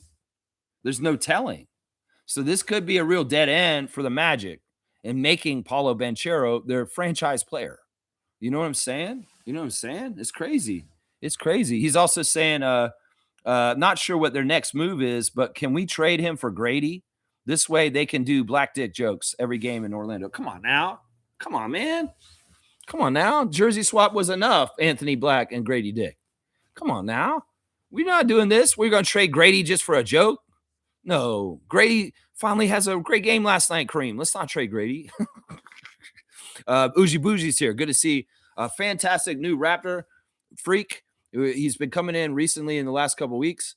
And I just want to say, you know what? We do have an award on this channel called the Rookie of the Year. So Uji Bougie, you hang around long enough, you might be the Raptor Freak Rookie of the Year this year. Seriously, you could get that. Let's see. Bougie's saying this. Morning, beautiful freaks. I love it. Glad to see the Raptors play with force, even with Quickly and Ingram being bummed at the moment. Good sign for the playoffs. If we can scrap games, Magic were gimped, though. Yeah, I mean, yeah, but they can't say that they were missing too many guys more than we were. You know, I mean, they were missing Anthony Black. They're missing Franz. They're missing Jonathan Isaac. Those three guys. We were missing two starters and a part-time starter with Brandon, Emmanuel, and Colin Murray-Boyles. And we were missing Jamison Battle, the specialist off the bench. Yeah. I don't know what's wrong with them. They're not trying. They don't care. The Magic don't care. That's what it is. They're not trying. They're not trying hard. In some ways, Jamal Mosley said after the game in his post-game interview, I failed. I didn't get these guys prepared enough to get the energy enough to realize the challenge that was ahead with the Raptors and what they were going to throw at us. And they were very handsy. They were very hand in the cookie jar, just taking them things from us, physical, and just going and do what they want. And our guys did not match their intensity or physicality or effort. Yeah, that's true. It's almost like these guys don't care. It kind of reminds me of the last year of Nick Nurse and where the Raptors just stopped playing all of a sudden, even though Nick Nurse was yelling and trying to get him to coach, and he stopped coaching too. So it's just like the last year of Nick Nurse is the vibes I see in Orlando yesterday. That's what I saw right there. Yeah. Yeah. Fiercely saying this 20 steals for us, 20 steals for us and 4 steals for the Magic. Yeah. Yeah. They ain't going to get that. Them Bulldogs, Bane and Suggs, they weren't in there getting that. That's right. Uji Bougie saying Scottie finally deciding to play as Magic and to Tecumseh just at the right time. Mamu coming on strong and Yak working well overall. RJ chipping in before garbage time and the joy for Lawson. It's just a fantastic celebration. It was so fun. I had a great meal at Real Sports. I found a Scottie Barnes card in a bathroom stall, and I saw the Raptors kick the living shit out of the Orlando Magic. Winning, priceless. It was so good, man. It was so good, man. Kareem saying 22 fast break points in the first quarter. We're averaging 19 a game. Man, it was just awesome. I mean, it was just an awesome game. It was such a joy to watch and just so fun to see the threes go in, the steals to happen. You know, it made my yelling defense not in vain.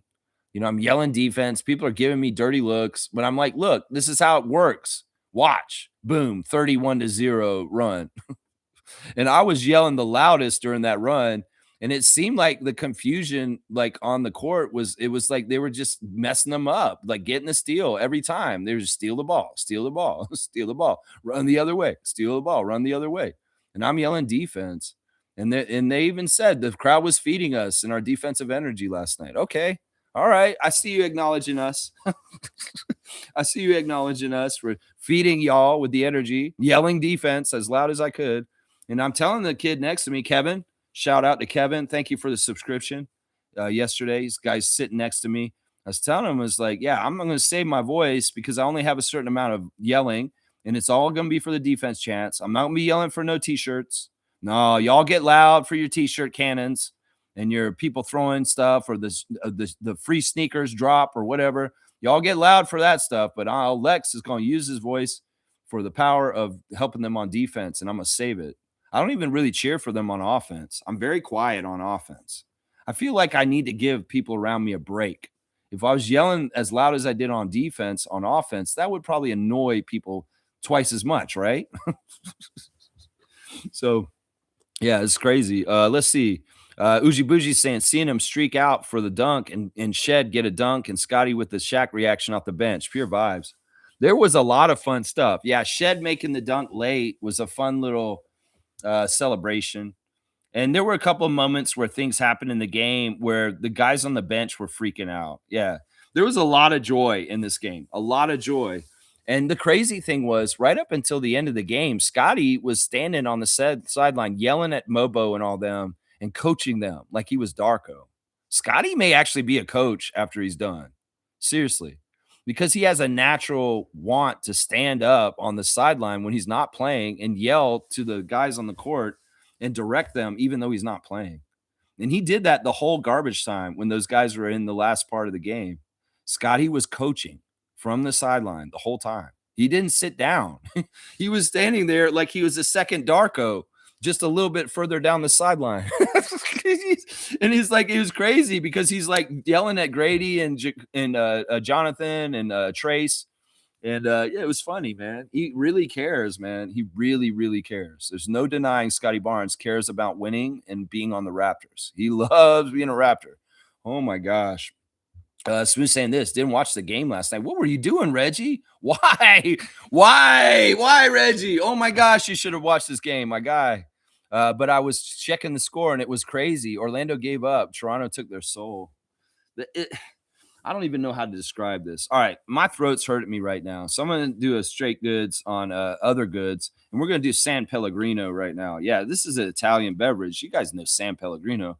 And this is a Renciata Rossa, which is a blood orange.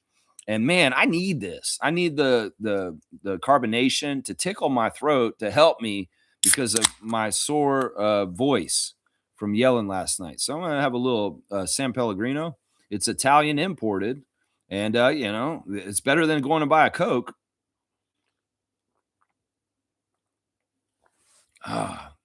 Effervescent. Please heal the vocal cords of old Lex yelling at the game last night with the Raptor Red, Blood Orange, a Renciata Pellegrino, San Pellegrino. Yeah, that's good. That's good stuff right there. I needed that. There's your straight goods on anything but American goods. Man, Reggie, you got to watch the game, man. You got to go back and watch it. I'm telling you right now. Kesra's saying when they got to a 20-point lead, I yelled for them to go 30. Once they hit 30, I told them to go for 40. They did that too. Then I said go for 50, and they did that as well. I couldn't believe it. I know I wanted them to go for 60 too. And seriously, I thought when it was around 120 to 60, I thought, man, can we double them up in this game? Like overall? I mean, we didn't let them score 90 points, and we scored over 130 points ourselves. Nasty work.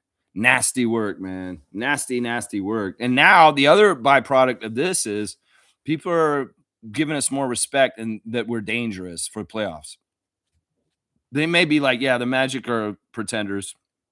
They're not going to do jack shit. But now a lot of eyes are open. It's like, whoa, shit. They didn't even have Brandon, and they just did that. Yeah. It's a little bit of a wake-up call to the rest of the league that the Raptors are to be taken seriously. And I love this, man, because last summer, so many motherfuckers ranked the Magic above us in the Eastern Conference predictions. And I said, no, fuck that. There were a couple teams I wouldn't taken that. And Orlando and Atlanta were the two main ones. I was like, no, we're better than both the Hawks and the Magic. The Hawks may have had a flashy offseason getting Nickel and doing all kinds of other stuff. And the Magic may have gotten Bane. But y'all forgot we got Brandon Ingram at the trade deadline. And you're not putting in the factor of the needle pusher that Ingram is. And I had said it, and I stood on this last summer when everybody else was saying the Raptors are going to be below those teams. I said, nope. And boy, does it feel good to get redemption on them saying the Magic were better than the Raptors this season. That is not true. We've won the season series 2-1, and we just took their soul. yesterday, and they are done for the season. You don't come back from something like that this late in the season to do something. I'm sorry. They're probably going to be out in the play-in immediately. Trust me. I've seen that one before with a little girl named DR screaming at free throws in Toronto. I've seen this script before. Yeah, Orlando, yeah, you're going to be like the last game Nick Nurse ever played in Toronto Raptors coach. That's right. That's what it's going to look like. That's right. That's right. Kispera, you do this some more. I want a 30-point lead, Raptors. Yeah, yeah. Your wishes come true. Fiercely saying, good one at G. The Raptors use magic to make the Orlando disappear. Tonight, the Sixers and Hawks need to lose. Yeah, Siakam doing us a solid last night once again and defeating the Miami Heat. Yeah, Pascal, what are you doing, my guy? You're like on another Raptors team, even though you're on the Pacers. And that's fantastic outcome. Thank you, Siakam, for beating your old friend Norman and the Miami Heat and pushing them down. I look at the standings. We're now a half game over Atlanta Hawks, who are still hot. They've won 8 of their last 10, and they are a half game. They've had one more loss than us. So we got to keep it going. And like Scottie said after the game, they are very aware of the standings. They are paying attention. They are not ignoring it and trying not to do anything about it. No, they want to do, they're looking at it and they got the pressure of it. And they know that their destiny is in their own hands. If they go and win games, then it should all work out. And that's what they got to do. So, yeah, even if we're a game ahead of the Sixers, even if we're only a half game ahead of the Hawks, we got to continue to take care of business. As Josh Lundberg said in Blue Skies, the Raptors have effectively dismissed the Magic as a threat to them in the post-season seeding because we've beaten them for the season series. And if we tie with them, well, we get above them in the seeding. So this was an important game for that. But their record is down there now, and they are 3 games behind us at this point. And we're getting some separation from the Magic and the Heat. And the Hornets are stumbling right now. They've lost their last 2. So, yeah, this is good. The standings watch. That's right. Stargate saying Orlando gave up with about 3 minutes in the second quarter. Shoulders slumping, pouty mouths. It was beautiful. They had some fight in the beginning, and they were beating us in the beginning. And we did start flat. But credit to Darko once again. He doesn't waste time in getting the guys back on track. He will call that timeout preemptively, and it's always very effective. And, well, we saw a totally different energy with 5 minutes to go in the first quarter, and boy, did that bust the game open right there. Boy, did it. The refs were great last night. I had no problem with the refs. Brent Bernecki, Kevin Scott, Derek Collins, thank you for calling a game very solidly. In some ways, Kevin Scott was looking out for the Raptors slightly. There was a couple calls that went in our way, but that I would just say that was home team favor for being home advantage. Nothing wrong there. Bernecki, very down the line referee. I have a lot of respect for the ref crew that ref last night. I think that they're very good refs. I think Kevin Scott is one of the top refs in the league. I think Brent Bernecki is a very fair ref. And Derek Collins, well, he doesn't do nice things to us normally, but he didn't get in the way last night either. And he had some solid calls. There was a call that he gave respect to Jakob. And I was very happy because Jakob's often getting hammered and nobody pays attention and gives him any respect for that. Well, there was some respect from the refs last night, and it was fantastic. It was very, very fantastic. I thought Brent Bernecki was impressed with the Canadian people singing the anthem last night. I noticed that when we sang the anthem, I sang it full volume. I don't hold back when the Canadian anthem's on. I sing it, and I'm not scared for people to hear my singing voice. Bernecki was clapping very like this for. So it's pretty cool and kind of interesting to see. Let's see. Uji Bougie saying, game had my mom cheering after the boys were hitting those breakaway dunks in the third, seeing the look ahead pass being an obvious weapon for our guys to kill their bad transition. Man, there's 2 things I want to say here. What a great, fantastic weekend for the Raptors and the Blue Jays. Opening series against Oakland Athletics, a sweep in the 3 games this weekend. Fantastic for Toronto sports. And you know what? The thing about that transition game that Uji Buji's talking about, in some ways it needs to be talked about, the magic and worthy effect of Barnes and Barrett. You know, Barrett and Barnes have such a good chemistry. We see it more and more all the time. They're just in some ways, I don't know if it's Montverde, what it is, but they share, kind of like Fred and Norman before, they share a lot of basketball values.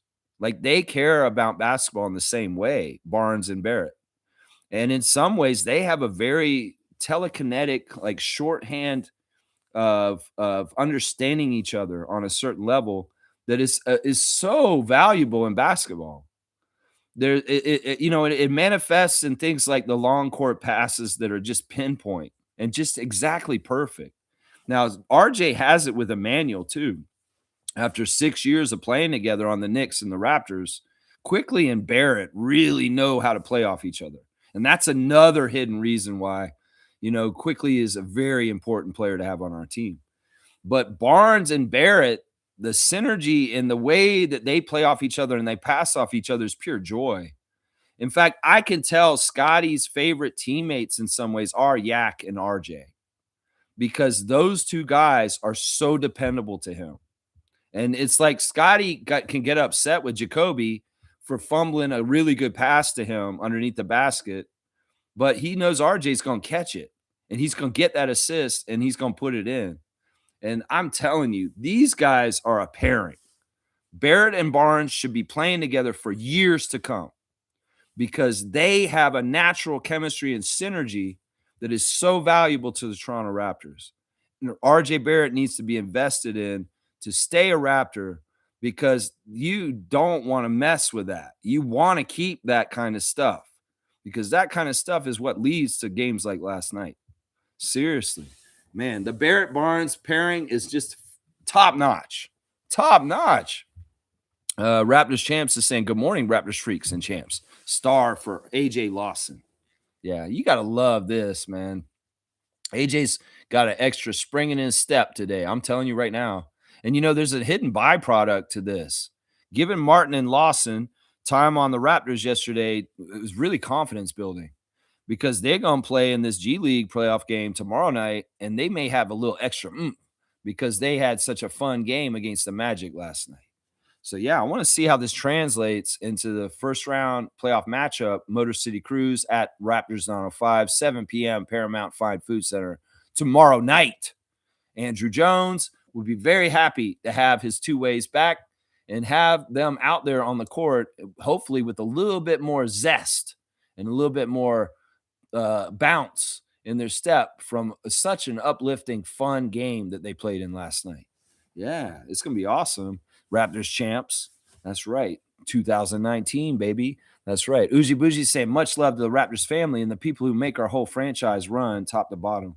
Yeah, Alessandro is really getting into the framework with the Raptors organization. I saw him palling around with Shelby before the game. Shelby's a fantastic person to be close with and know the player personnel director of the Raptors, Shelby.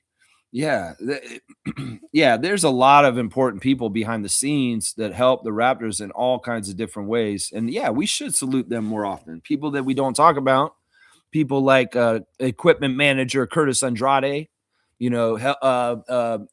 lead trainer Rohan Malik, people like Dr. Alex McKechnie, people like the guy who just gets the towels and takes their equipment stuff that sits behind and gives them the juice behind the bench. That dude, he's awesome. I see him at the game all the time. There's a lot of people. There's the communications lady, Jennifer, and all the different people that do all the important stuff for the Raptors that you just don't know their names, but they are important people. There's some people that haul a lot of heavy stuff for the Raptors on the road, all over airports all the time that help us and what we do with our franchise. That's right. We got to give love to those unsung heroes. That's right. Fiercely saying this, some Magic content creator was so annoyed, he put out the same effort as his team yesterday, a 4-minute stream, laugh out loud, and he wrote 1390 to 89. That's hilarious. I had that kind of feeling after a game recently. I think it was the Pelicans game in New Orleans. They played so bad in New Orleans. I was like, I'm going to put the same effort out as the Raptors did in this stream. I don't care. So I get that person doing that because I've had that impulse to do that too. Bryce is here. Good to see Bryce checking in from Kentucky. Good morning, Lex and Raptor Freaks. Excuse me. Let me get a little more of this. Oh, yeah. I mean, I've lost my voice from yesterday, of course. Let's see. I had such a big smile on my face last night. This game made my whole night. I love seeing domination from the boys like this. Yeah, it's like, pinch me. Is this really happening? Is this awesome? Scottie Magic Barnes did some magic on the Magic. Yeah, it made me think of last night because we're playing the Magic. The first time I ever went to a game that Scottie played in was the Magic. The first year of Scottie in his rookie year, the first game I went to that season was against the Orlando Magic. And I remember I was late to the game because I got the game time wrong. I thought it was starting at 7:30, but the game started at 7. They had switched it without telling anybody. And I got the game late and I was getting into my seats. And that's not normal. Usually I'm an hour before the game. And I got to my seat and I was upstairs. I was in the 300s for that game. And it was center court. And I'm looking down. And as soon as I sat down, Scottie went and did his crazy like 4-step dunk. He started at one end of the court and ran right down the middle of the court with like 4 dribbles and then slammed it on them. He's a rookie. This is like maybe in his first 10 games ever as a Raptor in the NBA. And I remember that dunk and I'm like, man, I was here for that dunk. At least I got here on time to see that. So it's kind of like I'm thinking about that game, seeing that dunk and that Orlando win. We beat Orlando in that game back then, and then full circle to this time now and playing the Magic last night. And I think about Scottie's growth and how he's developed over these years since that year. Amazing. Amazing. And yeah, using words like Magic Johnson, Giannis Antetokounmpo, this kind of stuff is apropos and it's not sounding crazy when you kind of put those names near Scottie and the kind of player and power he has. This doesn't sound crazy at this point. No, he's saying Scottie Magic Barnes. That don't sound crazy to me. That does not. And I don't think it sounds crazy to average NBA fan at this point either. Uji Buji's saying, I agree about Scottie point guard. It's kind of necessity as well as flow of the game. Gimped Brandon and quick means he has to be more aggressive. His version of that is to pass more and attack up top. Quickly and Ingram need to get healthy, but we need quick offset shooting, even if Scottie is more point prone going forward. Brandon's ability to hit that fade over almost anyone is an uncommon gift. Yeah, I just feel like, the tremendous success of some Raptors sometimes casts shadows on other people and makes Raptors Nation kind of just get really weird opinions. And I think that this is by design. The haters out there, the confusion makers, they're going to look at what happened in the game. And if the game's a dismal game like the Magic's game, they're going to say, fire the coach. They're going to say, oh, Apollo's not a franchise player. But if a team does really well, what do the haters do? They look at who didn't play and they start putting knives in their backs. Well, they obviously don't need Emmanuel anymore.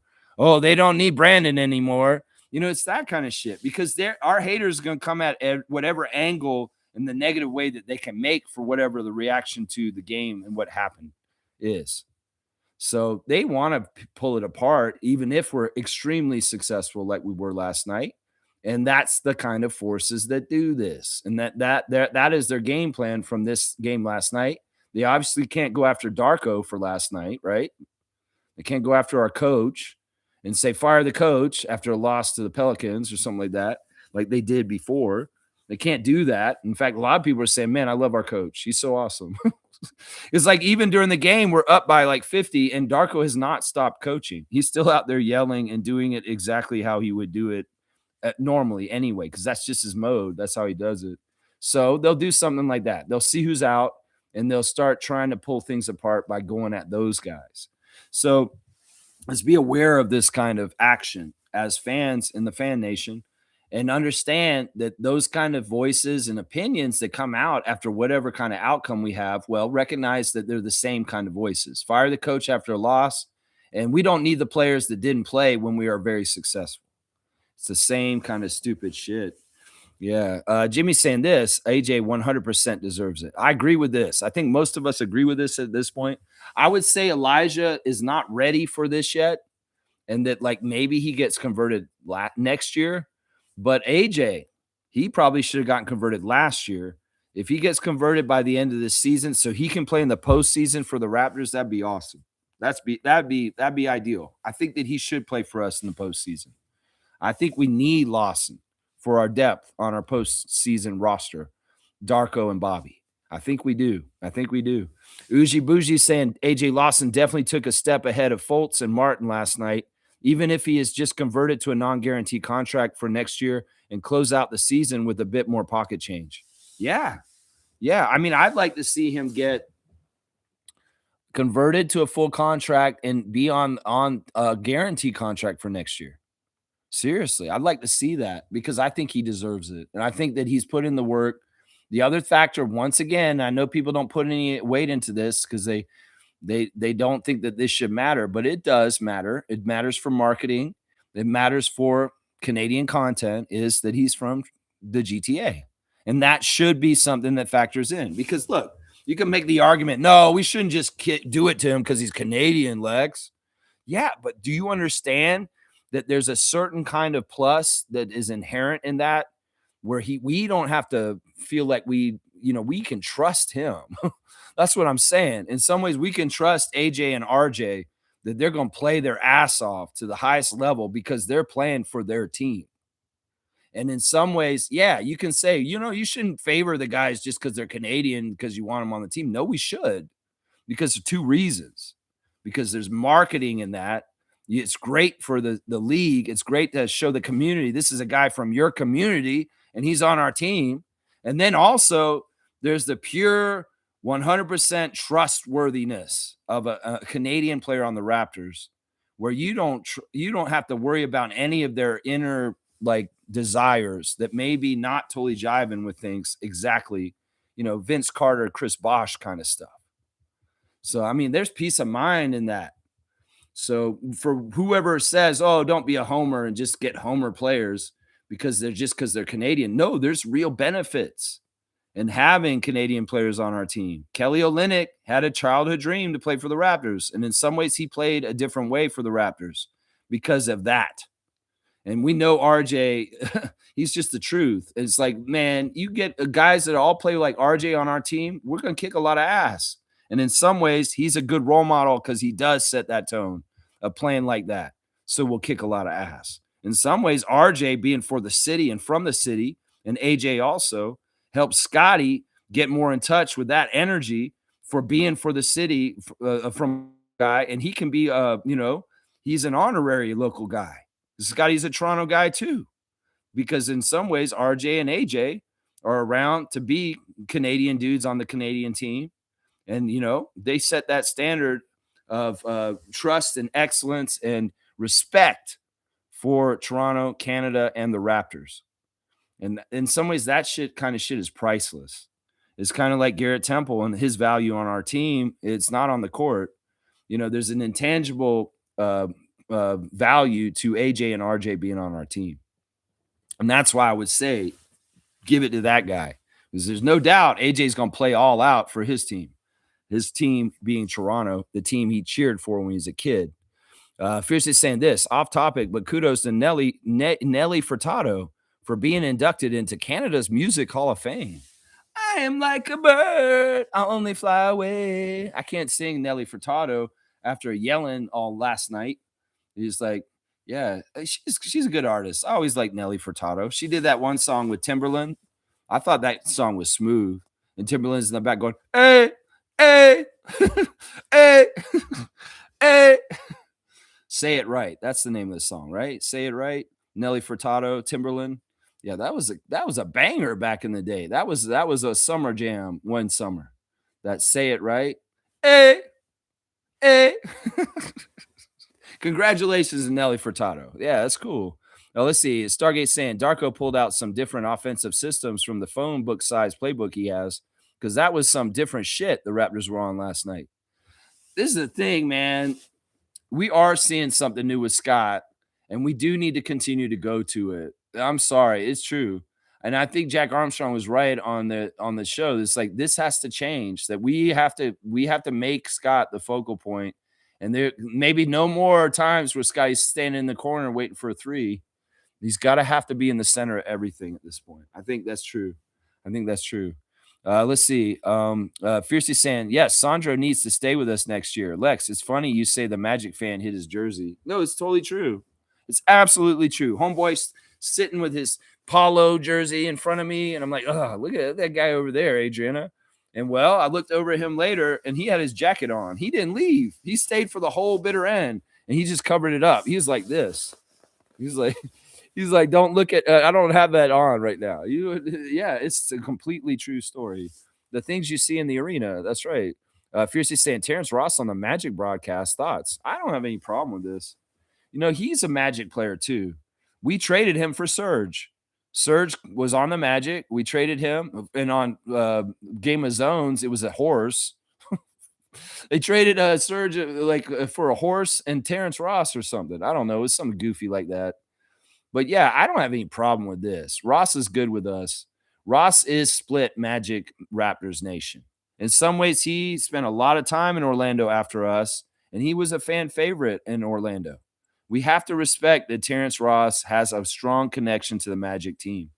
In some ways, there's only a limited amount of spots in broadcasting around the league. In fact, I was dismayed on the Western road trip when I watched the other broadcasts of the other teams, just how much it's all white former NBA players doing the broadcasting. Tom Chambers, Bill Hanslick, uh, Michael Smith. There's all these guys, and I'm like, where's the black guys that were in the NBA? It's like all these white guys get all the broadcasting jobs around everywhere. I'm proud that Alvin does our game, and I'm proud that Terrence Ross does the radio for the Magic. Because he's a very verbose, clear speaker, and he obviously knows the NBA very well, Terrence Ross. So he's fantastic to do that job. He's very astute, and he has very good basketball opinions and stuff. And watching him on Twitch, because I've spent time with Terrence on Twitch, just like Scottie.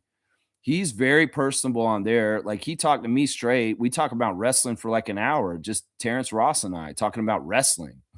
You talk about the Road Warriors and old wrestling and Nitro and Raw and all that stuff that he used to like to watch. Yeah, Terrence is a really cool guy, and I don't wish him any ill will in any kind of way. I don't have any problem with him being Magic Nation and being on their radio broadcasts. In some ways, this is the thing. We need guys like Terrence out there in other places because he has respect for the Raptors. And in some ways, if the Raptors come up with him, he's not going to throw shade at us. He's going to probably speak us up or be fair to us.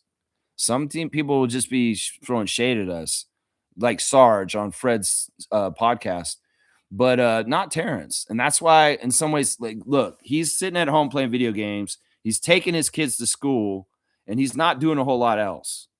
In some ways, he said recently, he's like, I'm not spending any money on anything. My vice is video games. I spend so much money on the VC and 2K. This man probably spent like $20,000 on NBA 2K just buying crazy shit like through the game.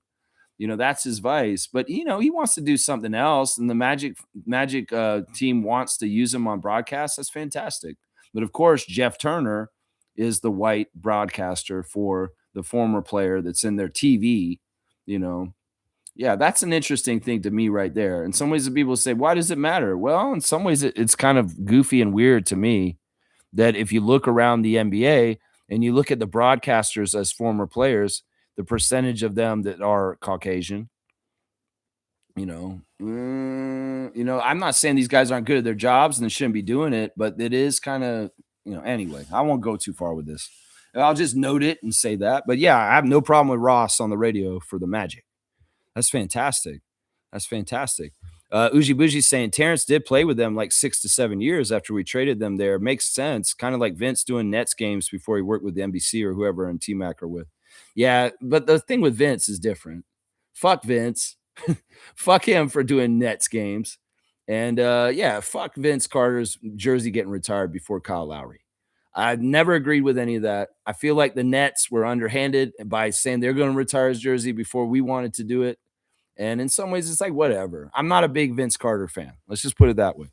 And, Vince called a few games last year with us on Sportsnet and Alvin, and it was a joy. He's a very good at his job. I won't say he's a bad broadcaster, but also at the same time, he did the things he did last year just for himself and getting his jersey retired and having the hooray and the hurrah of his own court and his own logo jersey and all that kind of crap.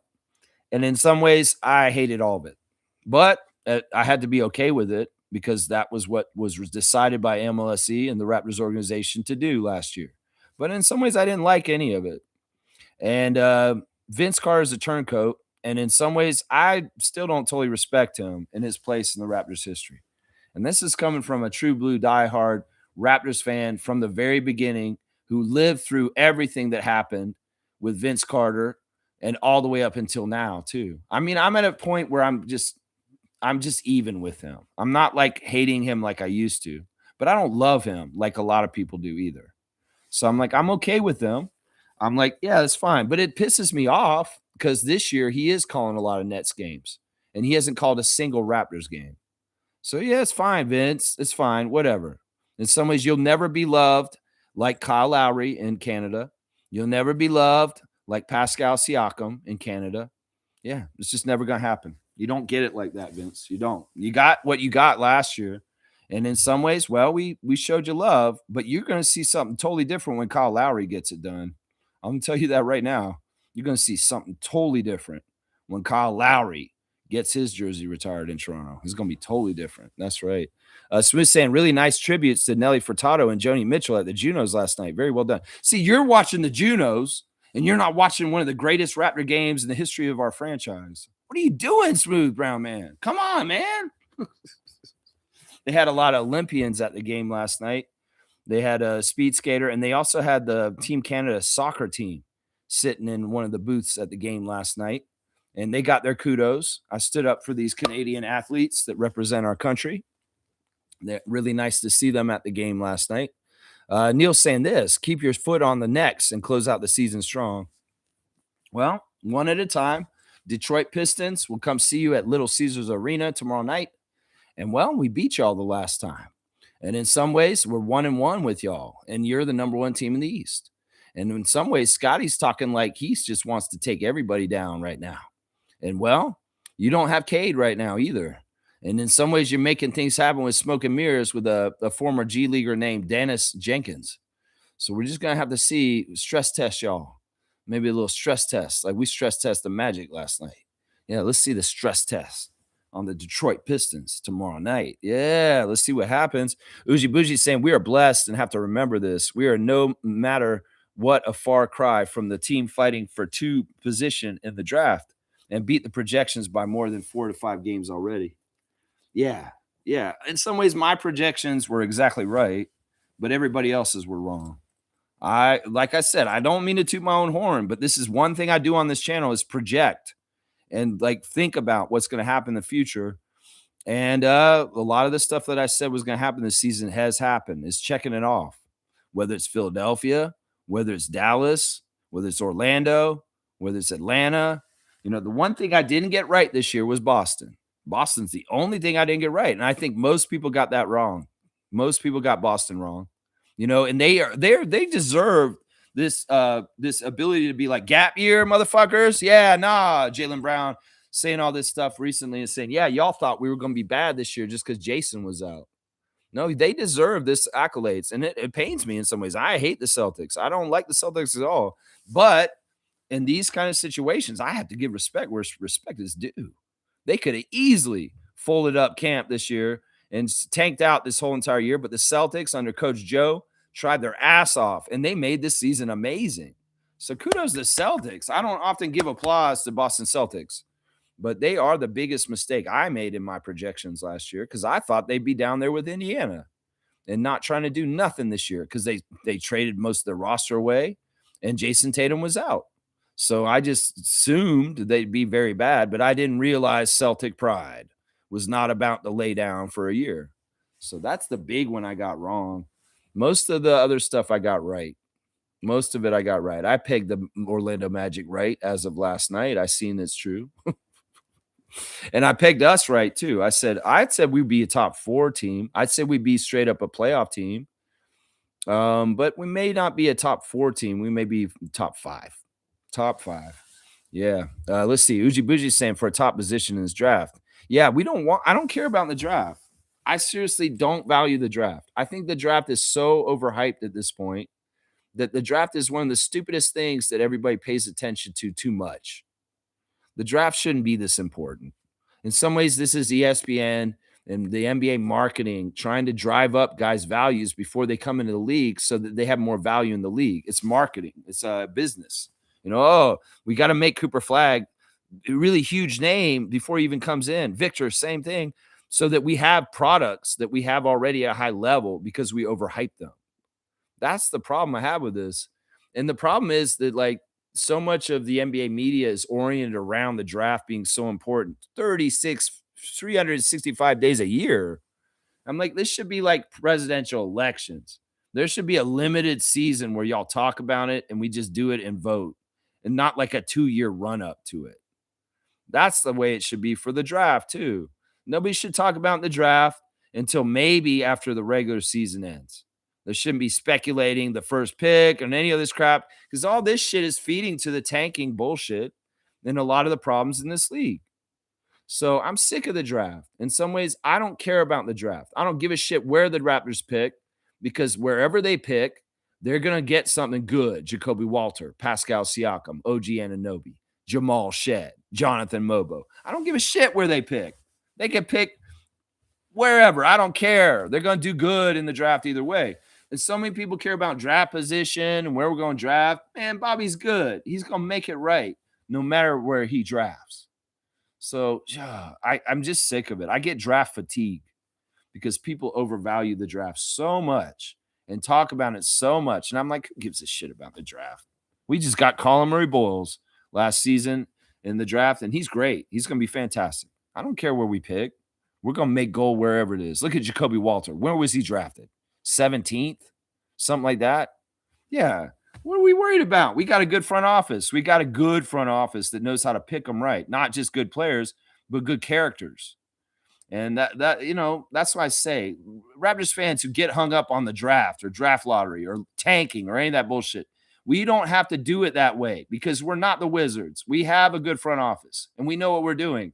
And it doesn't matter where we finish because we're going to get a good player coming to our team no matter where we draft. Pascal Siakam. Come on, where did we draft him at? Seriously, think about the track record of what we've been doing pretty much since Ujiri showed up. Think about the track record. That's right. That's right. Kareem saying this. Raptors went full ass Drago last night. No time for the Balboa effect. You're saying, oh, you're talking about Rocky IV? This man's been trying to do this Balboa stuff like crazy. Remember, we're not the Sixers. Just so you know, we're not the Sixers where the Rocky statue stands. Yeah, I mean, I get it. I get what you're saying. And that's an apropos description. I think so. This is Rocky IV. Sure. In the Soviet Union or whatever. Kaz is here. Good morning, Lex and Raptor Freak crew. Amazing game last night. Scott is a true point guard. He's not a true point guard. He's a big point guard, but I don't think he's a true point guard still. I mean, he's a passer. He's a high-level passer.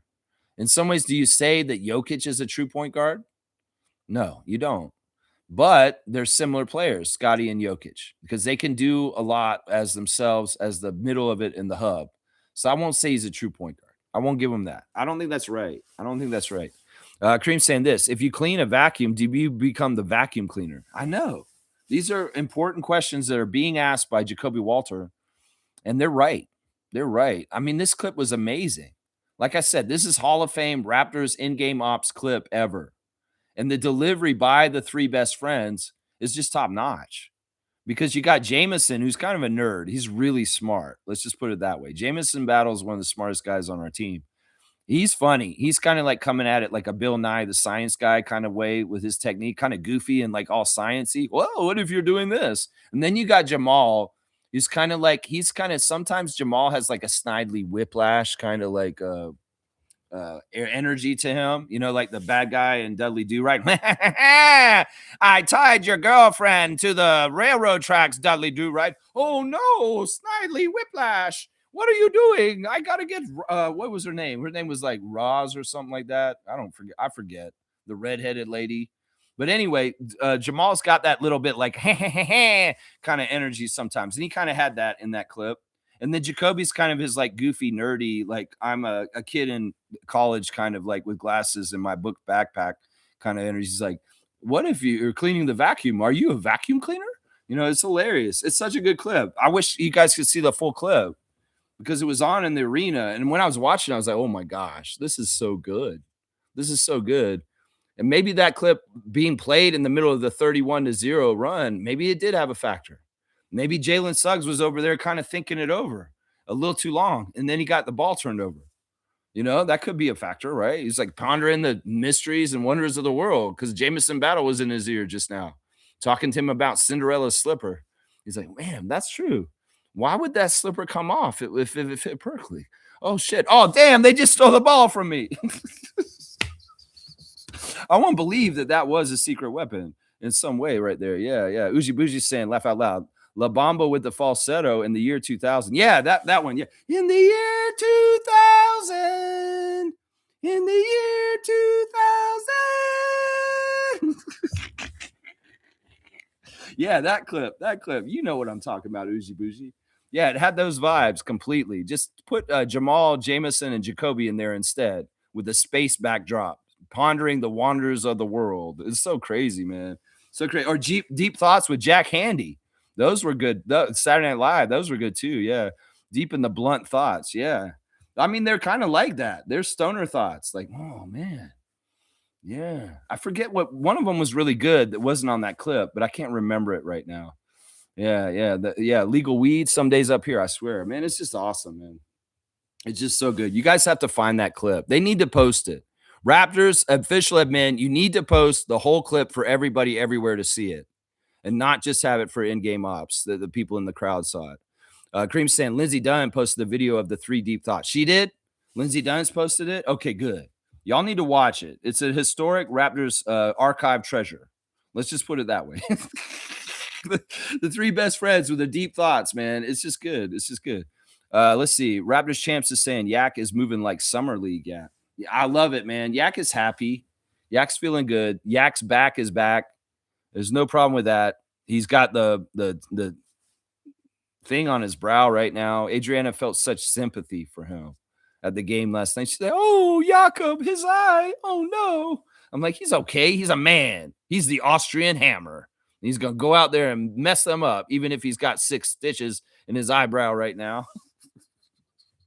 Benedict Mathurin. That's right. Yeah. Uji Bougie saying, I love it. The motivation is being found by the boys, and it's at the right time. Playoffs will be work, but we are slowly grinding towards an effective and repeatable play style, passing first. It's kind of looking like we might have to face the Knicks in the first round. And in some ways, that sounds scary. A lot of people say the better matchup for the Raptors in the first round would be the Cavaliers. But in some ways, I'm kind of curious about playing the Knicks in the first round because we may be motivated in certain ways against the Knicks, and we may show something totally different than what we saw against them in the regular season in the postseason. This kind of shit happens where one team dominates a team throughout the regular season, but the postseason is different for some reason. So in some ways, there's a storyline out there where we lose all the games in the regular season to the Knicks. We still play them one more time. We do have a chance to stop them from sweeping us this season. But what if they beat us in the regular season, but they can't beat us in the postseason? And we beat them in a 7-game series in the first round and put them out in the first round of the playoffs. Ooh-wee. Wouldn't those blue and orange tears taste sweet? Getting those to run down the faces of the New York people. Oh, yeah.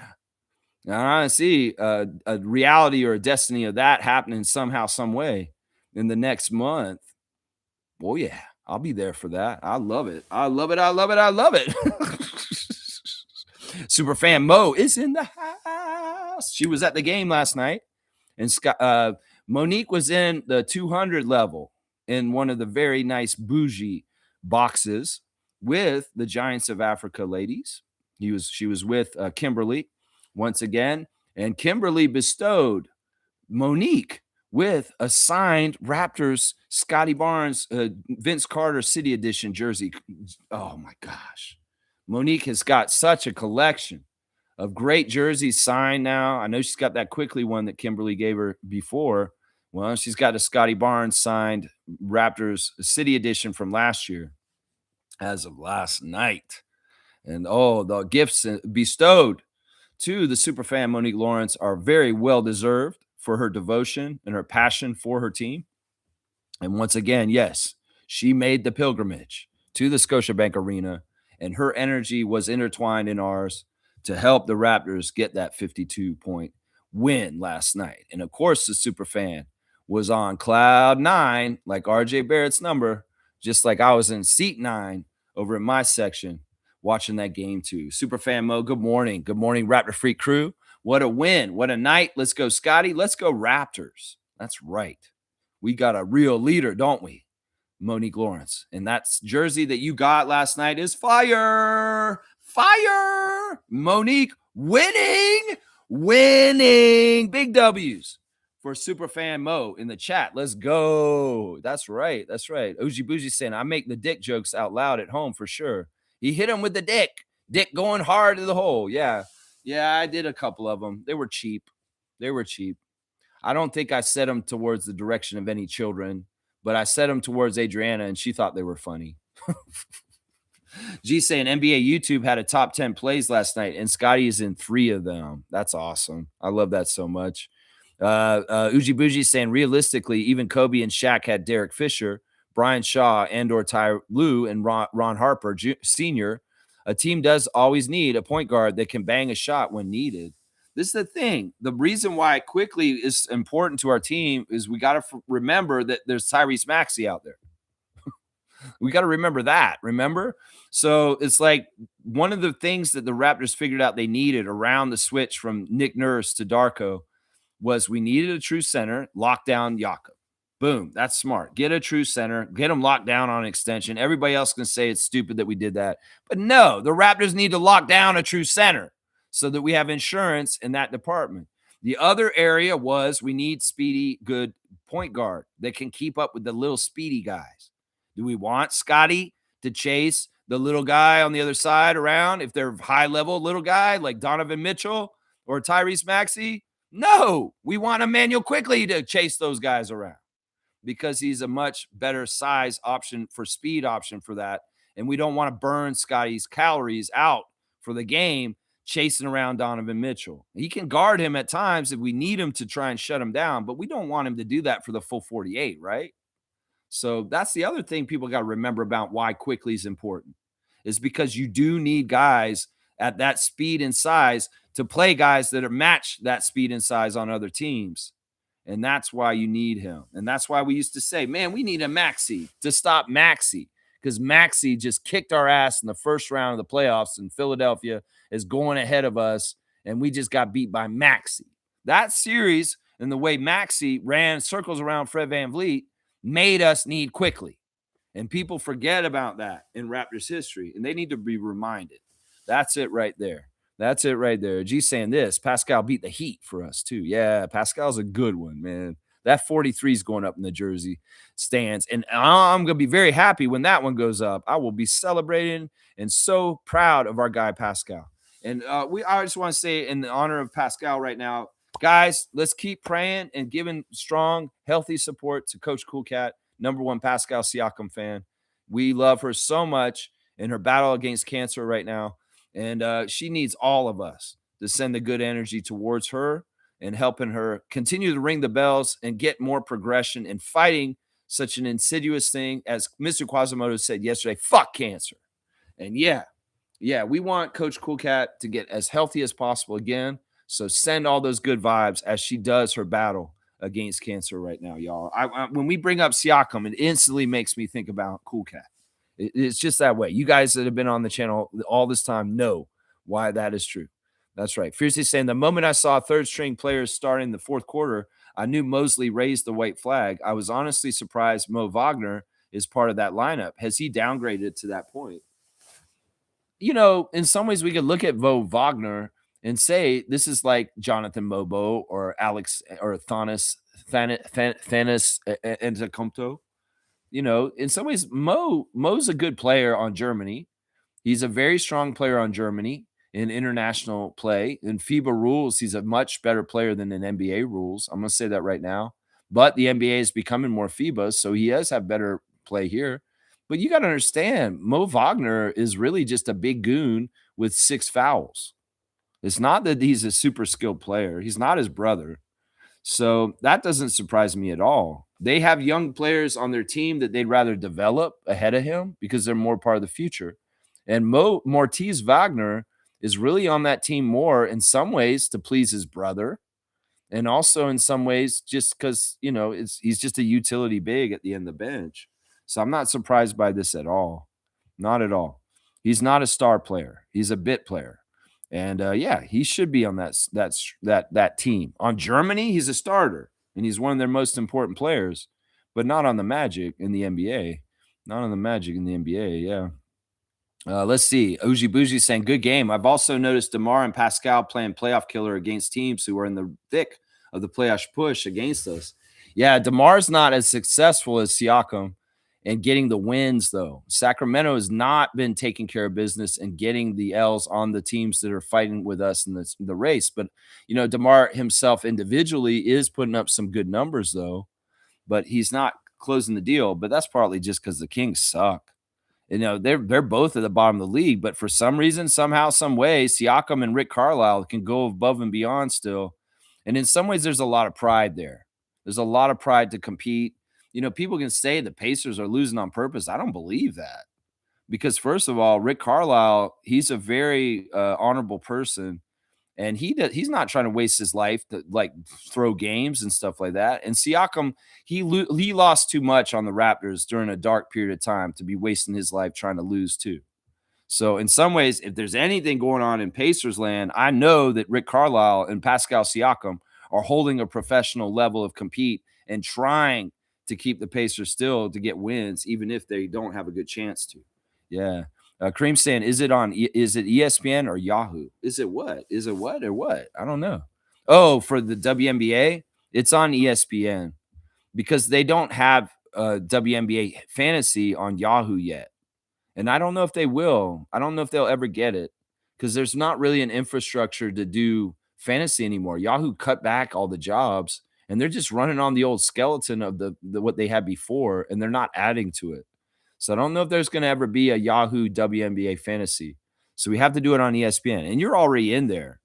So, but you need to be active because you have a team in the WNBA league from last year, but you just have to try and be active. You weren't very active in the NBA one. Let's just put it that way, Kareem. So you're on notice. You got to be active. That's right. Superfan Mo saying, to hear Mamu so joyful in his interview, I can't stop smiling. He's such a real person. He's so down to earth. And he's just so like, he's just like us, and his joy is like really palpable. And it just really makes you feel like, man, that's a good dude. And look at him. He's so happy. That makes you happy. Yeah. We don't get Mamu in the interview too often. Like he's not always in there. So when he's in there, it's a breath of fresh air. And he's a very candid person who will speak things very openly, very, very openly. And talking to Alessandro last night, Sandro's in a really good place right now. In some ways, he's not a cocky guy. He's not a bully. He's one of these guys that has been bullied himself, and in some ways, he has his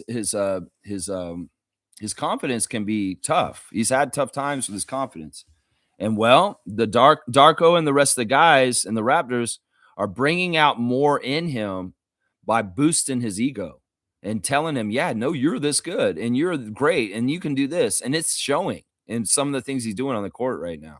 So his team's being very supportive towards him and encouraging him. And this has been one of the biggest battles for Sandro is his confidence and being like forthright with stepping into his powers.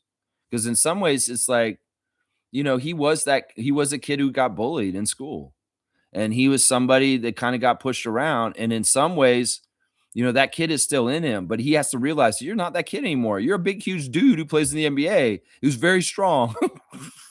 And you have powerful stuff. But in some ways, it's the mentality is still there from the time before. And he's gotta grow in his confidence. And I think that the organization, the Raptors, has really struck a chord with him to make him go into this more of this direction. And that's unlocked him. That's part of what's happening right now.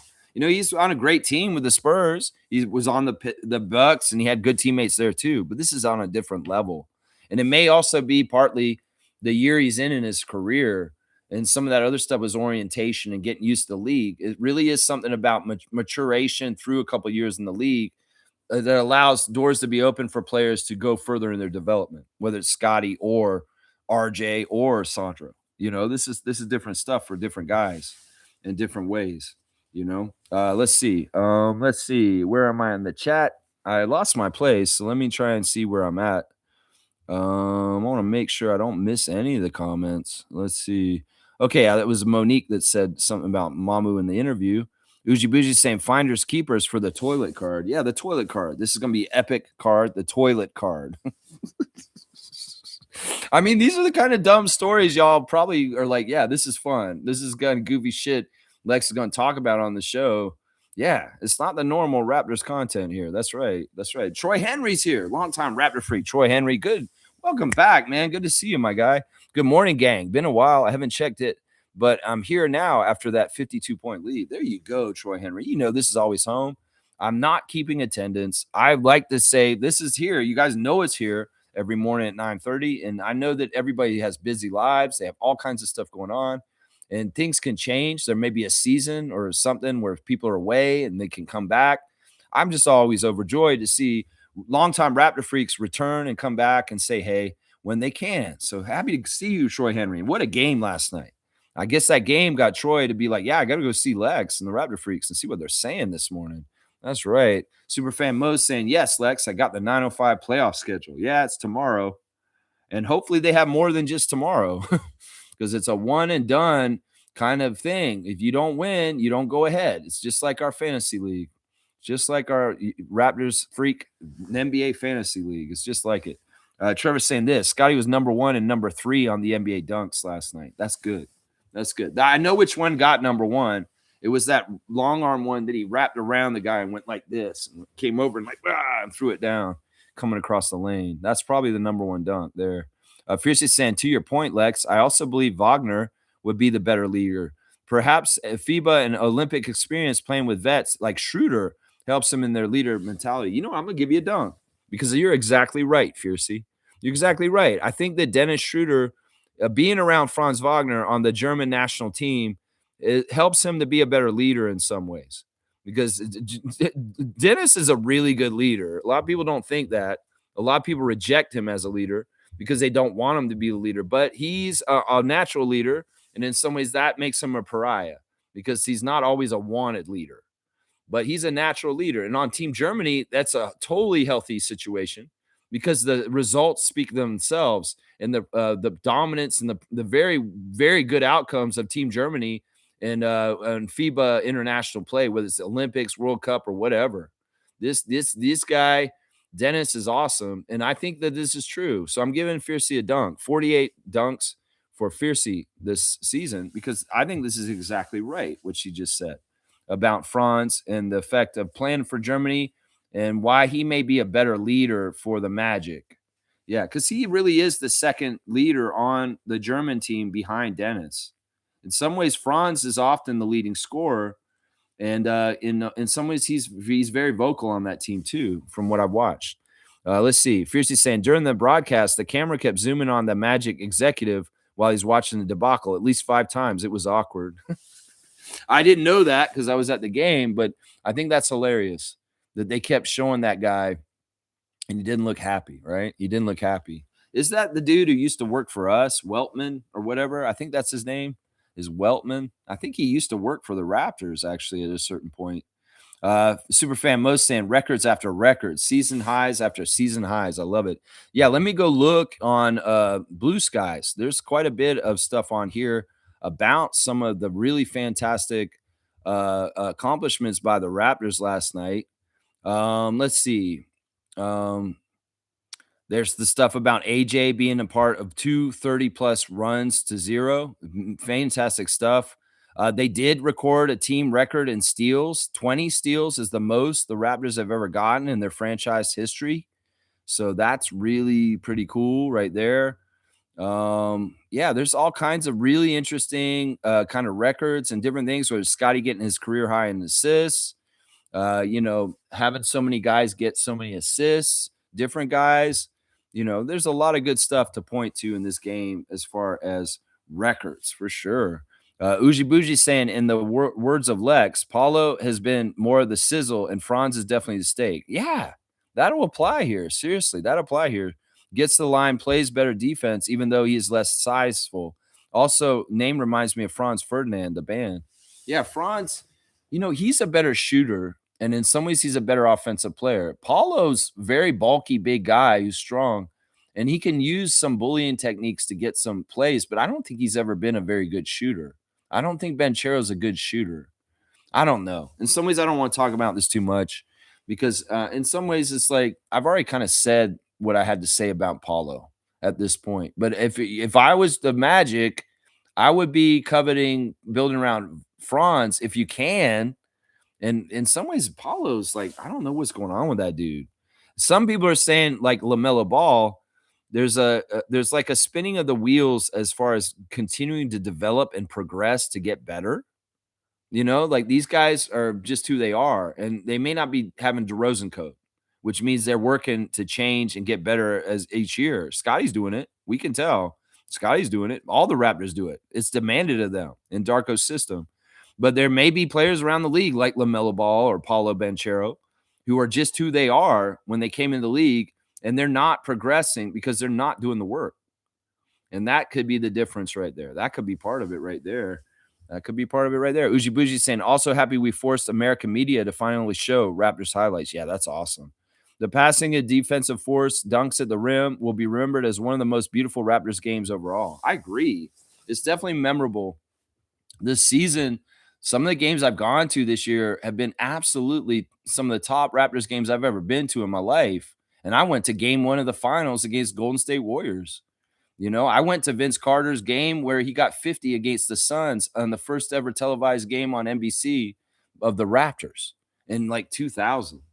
I've gone to some huge games, but this year, the quality of the games and the excitement, like I went to the Indiana Pacers game where we beat them in the in-season tournament, where Brandon hit a game-winning shot to win that game. I went to Brooklyn Nets game where another game winner was hit, and I met Brandon's dad. I went to that overtime game with Philadelphia that we won by 1 point just by the skin of our teeth. I went to the Detroit game a couple weeks ago on the Sunday where we beat the Pistons when we hadn't faced them yet. I mean, it was just amazing. We beat the Pistons in that game. And then I went yesterday. And these are just huge, amazing games. We were trying to think about them yesterday, Adriana and I. I'm like, holy crap. I've been to some really big, awesome games this year. I did go to a Boston game where we lost, and I did have one loss of going to a game this year, and that sucked. That game sucked. Going to that game and seeing the Raptors lose to the Celtics. That was the one loss this year that I've been to this year. Every other game's been a win. That's right. Isaac W. Community. Thank you, Isaac Campbell. I appreciate you so much holding it down in Ottawa for us. Cream saying, I only expect fast-paced basketball from now on. Obviously, it's not realistic, but what I'm trying to say is, Brandon, stop dribbling the air out of the ball and hot potato the thing. Well, some of this stuff is dictated by the effort of the other team.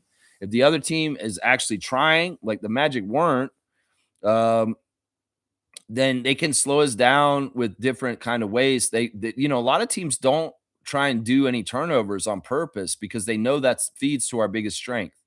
So a lot of the game plan is take care of the ball and don't let the Raptors get any turnovers because that gives us our whole dimension that we showed in full effect last night. So some of it is the other teams doing different things to try and take away the best things that we do. And that's not always up to us. We'd love to run out and do this all the time, but some teams don't allow it because they really take care of the ball very, very, very closely. Uji Bougie saying, hoping we do use this pace as a weapon. Kareem, the flow is immaculate, and we were able to work Ingram and quickly into the motion. Just let them get healthy for the postseason. We may surprise them. There's a lot wide open. Part of it is the timing of Scottie. Now, I think that last night was a coming out party for Scottie, is saying, "Hello, NBA.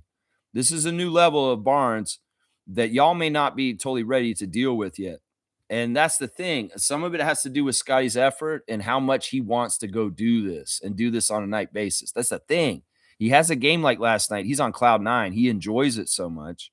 He gets immense professional satisfaction from getting 15 assists and hitting different people in all the assortment of ways. If you have the highlight reel of all of Scottie's assists from last night, you're going to see a varied assist reel that's going to multiple different people in all kinds of different, really cool little ways. Whether it's Yak here, RJ there, AJ Lawson here, that's the thing. Scottie, when he feels good and he finds that satisfaction professionally, he's going to want to duplicate it. He's going to want to continue to do what works. So he's building. And like when we say he leveled up to this, he leveled up to this, he's not backtracking. He's building more and more. And the whole kind of idea of what kind of dominant NBA player he is. So that felt good last night to Barnes. He's going to want to do it again. He's going to want to do it again. And he's going to want to do it again as soon as tomorrow night. And in some ways, like they say, sometimes you told on yourself, Scott. You can do this at this level. Well, if you can do this, this is what makes the greatest the greatest. You have to be able to do this on a night in, night out basis and be counted on it. Kobe Bryant, Michael Jordan, those kind of guys were like that. You can be like them too. You just got to put in the work and do it right. And you will. You will. I'm telling you, man. Yeah. Uji Buji's saying we could sneak a lower seed push out quick in the first round if we work at this pace. But the game changes once the season ends. So we will need the big minutes, dudes, healthy. It's not likely that we're going to be able to play like we did last night in the playoffs because everything slows down and it gets more in detail and very grindy. Sometimes scores plummet in the postseason because it's so much harder to score and defense is a higher premium and offense is just harder to get sometimes. This is just true, and especially in the Eastern Conference. We play a first round series against the Knicks. It's going to be a slog. It's going to be a chess match.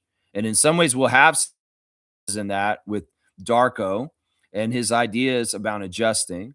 Sandro brought it up in the post-game interview last night. He's saying that, in the playoffs, when you play the same team, it becomes so detail-oriented. And that's true. And in some ways, the teams that are high IQ, the teams that listen to their coach faster and do what the coach is asking them as they try and adjust and move through a playoff series are usually more successful. And these are benefits and gifts that we have. We have a very high IQ. Tell them once how to do something, they learn it and they do it right away, like Colin Murray-Boyles. That's the thing. Some of the other teams may not adjust and move quickly because some of their guys may be knuckleheads and they don't think on a high level in basketball to do that.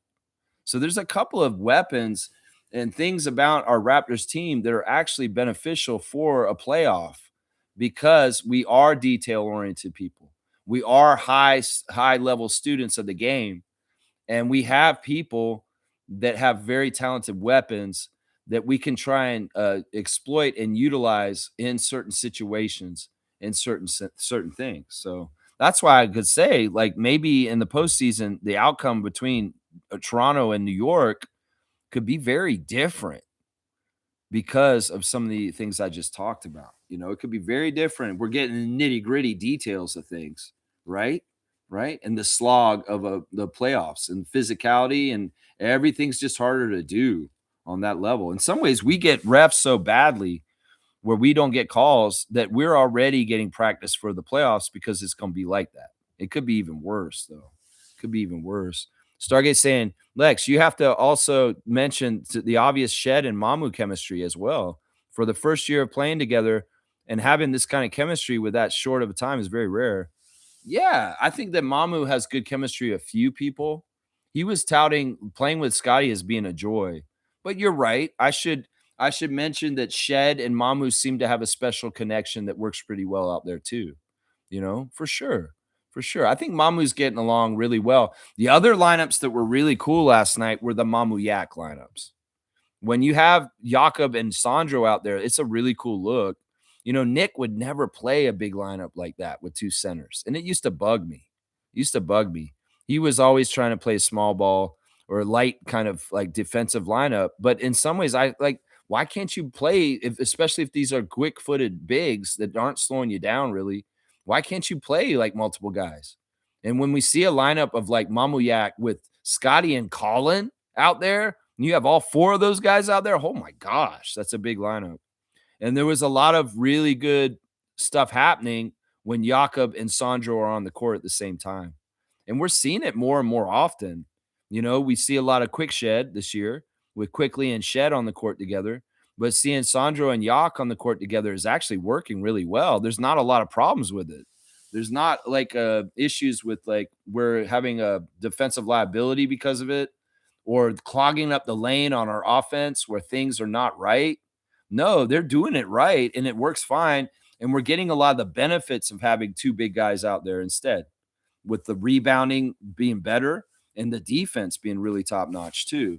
Having Mamuyak lineup out there. That's a really good lineup. Kaloy saying this morning, Lex and everyone. One thing I learned last night is that the ball should always be on Scottie's hand to start the offense. I mean, most of the time, sure, but I don't know if it should be all the time. In some ways, that's the other thing. You know, we could see how Brandon has gotten scouted over the season, and his game is different when people start physicaling him and stuff. You go to the well too often with one thing, you can get figured out and take it away. So I think there should be balance still. I think if we go to this idea of relying on Scottie too much, that could be a detriment to us. It's like putting all your eggs in the basket, all the same basket. You don't want to do that necessarily. So there's always a good level of diversity. And instead of a monopoly on our offense, we're going to need to have different people operating at the same time. So in some ways, I get that's the reaction to seeing the success in the last two games. But I also would caution, you know, much like Brandon over relying on him, we saw where that got to at some point this season. We over rely on Scottie in some ways. We could get to that wall too at a certain point, if that makes sense, right? Kaloy saying this when BI and IQ come back, they should be spot up shooters and let Scottie run the offense. I'm not totally disagreeing with this, but we got to have a dual. I think it's a dual kind of passer kind of setup. And they did it last night because Shed got a lot of assists too. So it's not like Scottie is just the main only guy. In some ways, there's going to be plays where maybe he is off ball still, and that may be because we want to post him. Because, like, you know, it's hard for him to post himself. You know, he's got to go down there and get the position, and we'll feed him the ball inside. And we don't want to forget Scottie's post game. And if you're going to make him the guy with the ball all the time, he can't really continue to develop his post game. So there has to be balance. There has to be balance. Kareem saying, we need AJ Lawson on this team. This is how his game will grow. He's spinning his wheels on the 905. Been saying this shit since last year. He's not spinning his wheels. He's actually been growing and developing and getting better and better. You know, I've looked at his growth from Long Island Nets to this point. And when he was on Long Island Nets, he got all the shots in the world, but he was shooting like 11 for 35. He'd shoot something like that. It was crazy. He'd get all the volume in the world because nobody else was shooting. He'd get to shoot as much as possible, but his quality is very low. It's very high quantity. Well, the journey of AJ in the last 2 years around the Raptors organization is to get more quality over the quantity. And he's taking less shots, but still getting big, huge scoring nights on the 905. Because Andrew Jones is not going to let him just shoot willy-nilly like he did for Long Island Nets. He has to have quality in his shots. So the things, he's not spinning his wheels. He's gotten better on defense, and he's gotten better with making his offense more quality. So he's definitely been developing further. It's just that in some ways we're talking about rewarding him and also understanding that he can contribute in a meaningful way on the Raptors level, especially I think in the postseason. So yeah, that's why I want it to happen. It's not necessarily that we're worried about him stalling out on his development. That's not happening. He's getting better on 905 still, even though, yeah. Let's see. Uji Bougie saying, I know you'll be reading this later, but I 100% agree on AJ for Canadian content. I was sad we gave up on Delano so quickly when he avidly spoke of his jersey number being his bus route. Yeah, Delano's a real one. We love Delano. He'll always be the first ever Toronto guy drafted by the Raptors. Um, but there were issues with Delano. There were issues with Delano that not a lot of people know. There's a maturity issues with him. And his years on the Raptors, he could be distracting and not totally a positive influence on the team. So, he had to learn some lessons about the NBA and got let go by the Raptors. It was the right move at the time. Just trust me. But we have nothing but love with our Rexdale bus, Delano Banton. But he's also was a young guy, and there were mistakes that could be made playing for his hometown team in Toronto. So either way, Delano, we wish you health, wealth, and just the best things coming to you. More cities, my guy. More cities. That's right. Oh, geez. I knew it was going to be a Lexathon. I'll be approaching 3 hours soon, and I'll probably get done pretty quick after around 3 hours. So we'll figure it out. Let's see. Kareem saying Delano Banton was at the Blue Jays game the other day, and he also gave a shout out to the Raptors. Yeah, he's on G League. He's on the Dallas G League team this year, and he's had some monster games. He got called up twice. He played for Boston on a 10-day, and he also was on the Clippers on a 10-day since January of this year. So he's still hanging around on the fringe of the NBA. He's more a G League guy, though, right now at this point. Let's see. Fiercely saying incoming comparison to Delano Banton. I don't know how many years AJ has been in the league, but for sure he's more of a role model as a local player, more disciplined and more marketable. Yeah.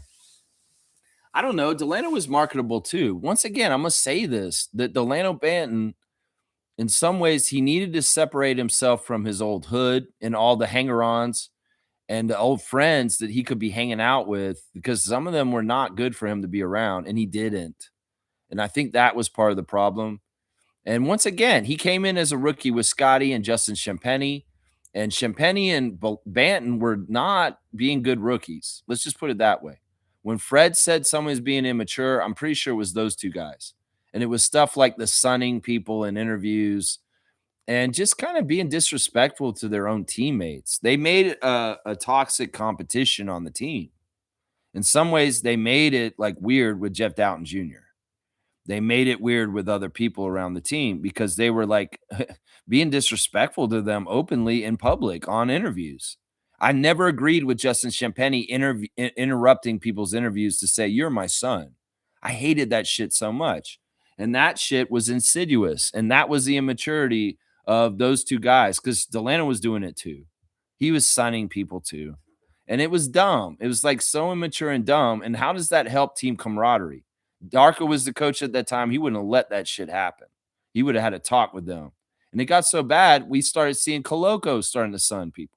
I'm like, Koloko, bro, you're a nice guy from Cameroon. No, but Delano does it. I can do it too. You're my son. It was immature and stupid. And that's some of the inside story on what happened with Banton, just so you know. Superfan Mo saying, Badman, AJ. Yeah, he's a bad man. Bad man. Bad man. AJ Lawson, that's right. Two-way for Toronto Raptors. That's right. Leville Brand, 8391. Thank you for a subscription. Great game. Have a good week, freaks. Thank you. You have a good week too, man. Let's get Detroit next twice. Let's go for the double W Raptors organization tomorrow. Motor City Cruise, 7 o'clock. Detroit Pistons, 7:30. Let's beat the Pistons twice tomorrow in both levels. That's what we're talking about. That's right.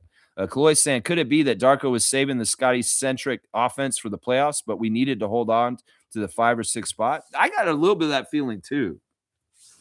Like there was an unveiling last night. It was almost like, all right, Scottie, now's the time. This is a lot of the stuff we've been working on behind the scenes, and we're ready to debut it and show it. I got a little bit of that feeling too last night, Kaloy, that this was under wraps and they were waiting for a good time to show it. And this is the stretch run. We have 8 more games left in the season. And in some ways, we need, if we're going to do it this way with Scottie in this kind of role, well, we need to get some practice in with it before the playoffs actually start.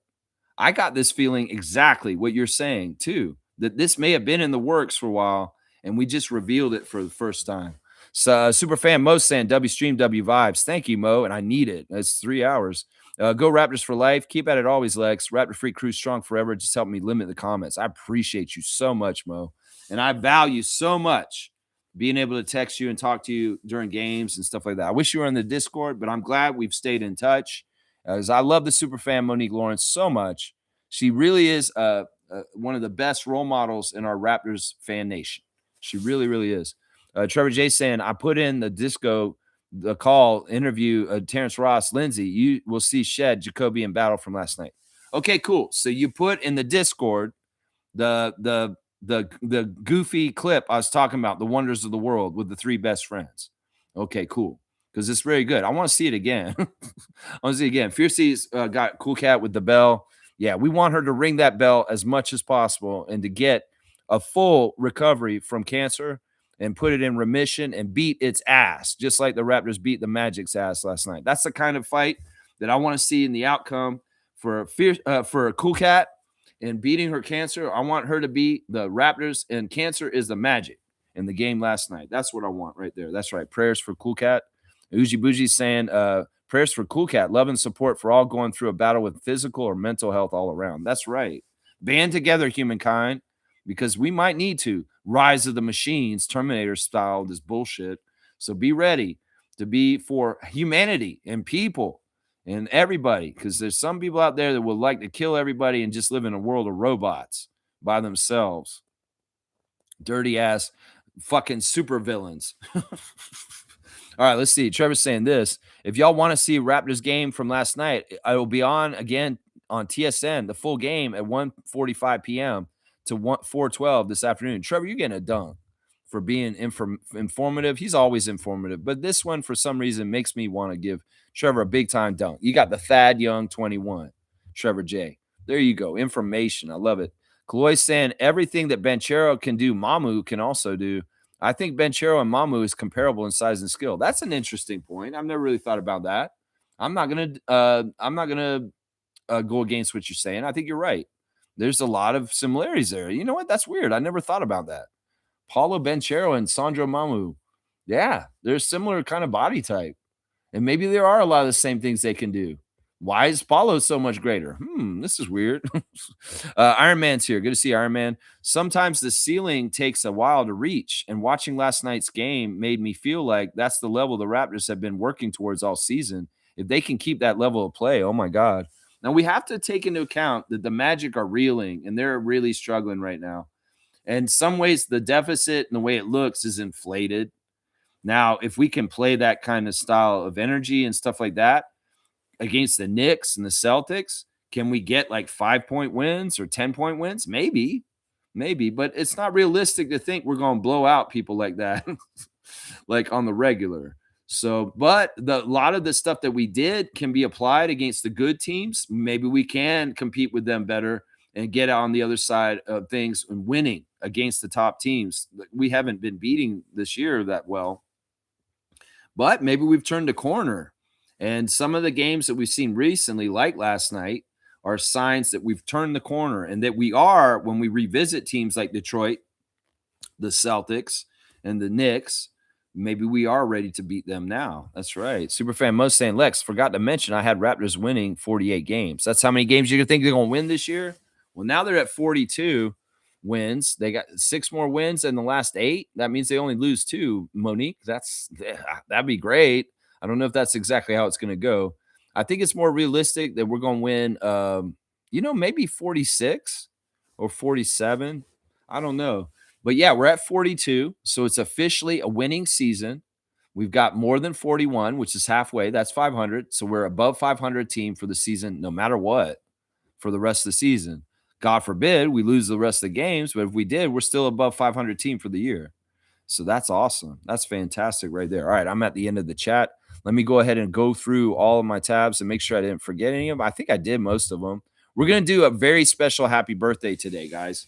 This is a happy birthday to the associate head coach of the Toronto Tempo, Olaf Lang.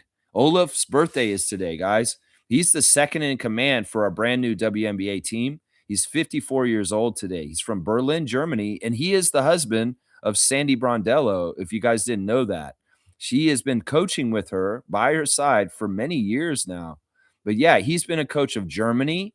He's now his official role is the associate head coach of the Toronto Tempo. So it's like if Sandy gets tossed, Olaf is going to take over. And well, he was a part of the Liberty when they won the championship there. So he's a champion with that.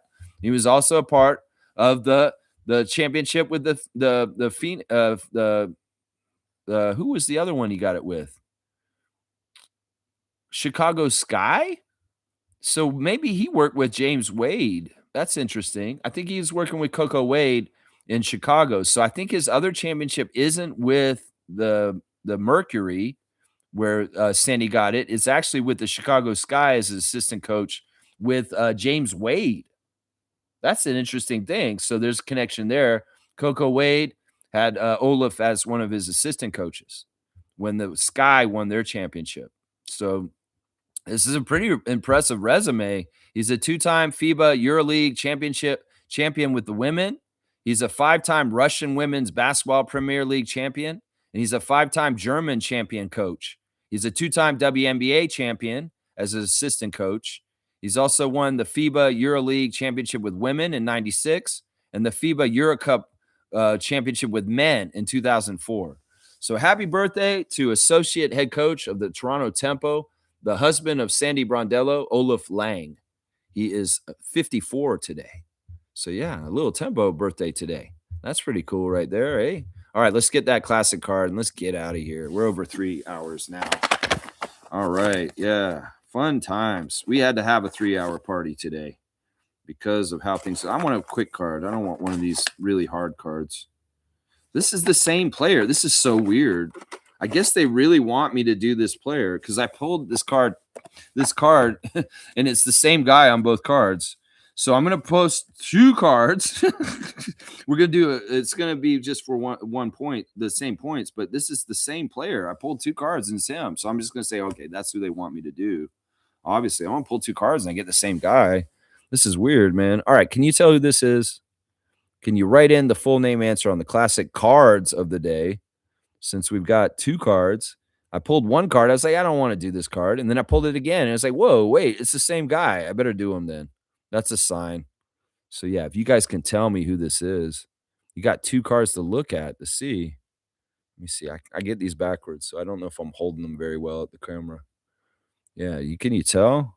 Do we have any of the classic card players here right now? Make sure you're live in the chat. And let's see if you can get the classic card of the day. I know we're 3 hours in. Yeah, who is that? Right there. Right there. Number 24. Right there.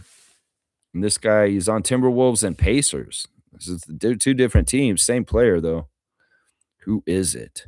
And let's see. I'll give you clues. Oh, that Slug Deezy's in there. Slug Deezy's in there. Pooh Richardson. Yeah, that's right. It is Pooh Richardson. 2 cards of Pooh Richardson. We got 2 piles of Pooh here. Yeah, Slug Deezy, you're going to get it. And you know what? I'm feeling good. I'm going to give you 100 points for each card. So you're going to get 200 points for Pooh Richardson. Look at that. Slug Deezy is the king of the classic card. He proved it once again today. Yeah, let's see. Slug Deezy. All right. 200 points for the Pooh Richardson cards. Yeah, I had 2 of them. Hey, tired of being cool? Thank you for the subscription. Message retracted. All right, y'all. I appreciate y'all watching me today. Reaction to the Raptors win over the Magic. This is a different kind of reaction. You're not going to get it from William Liu or anybody else like this.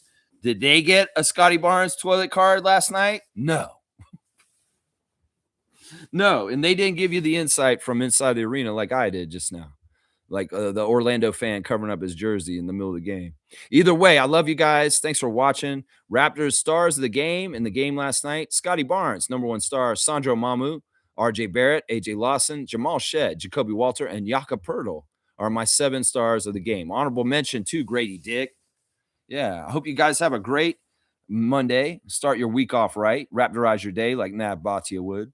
And I'll see you guys tomorrow on a preview for the Raptors versus the Pistons, and also the Raptors 905 playoffs against Motor City Cruise. You'll have all the latest lineup news, the referees for both games tomorrow, 9:30 a.m. Tuesday morning. All right, y'all, Raptor Freak out. Let's go, Raptors. 52, baby. 52 card pickup. Spill on aisle over there, Orlando Magic's groceries are all over the floor. That's right. It's sad but true. Metallica. Let's go, Raptors, baby. Let's go, Scottie. Let's go, Scott. Let's go, Raptors. AJ, let's go.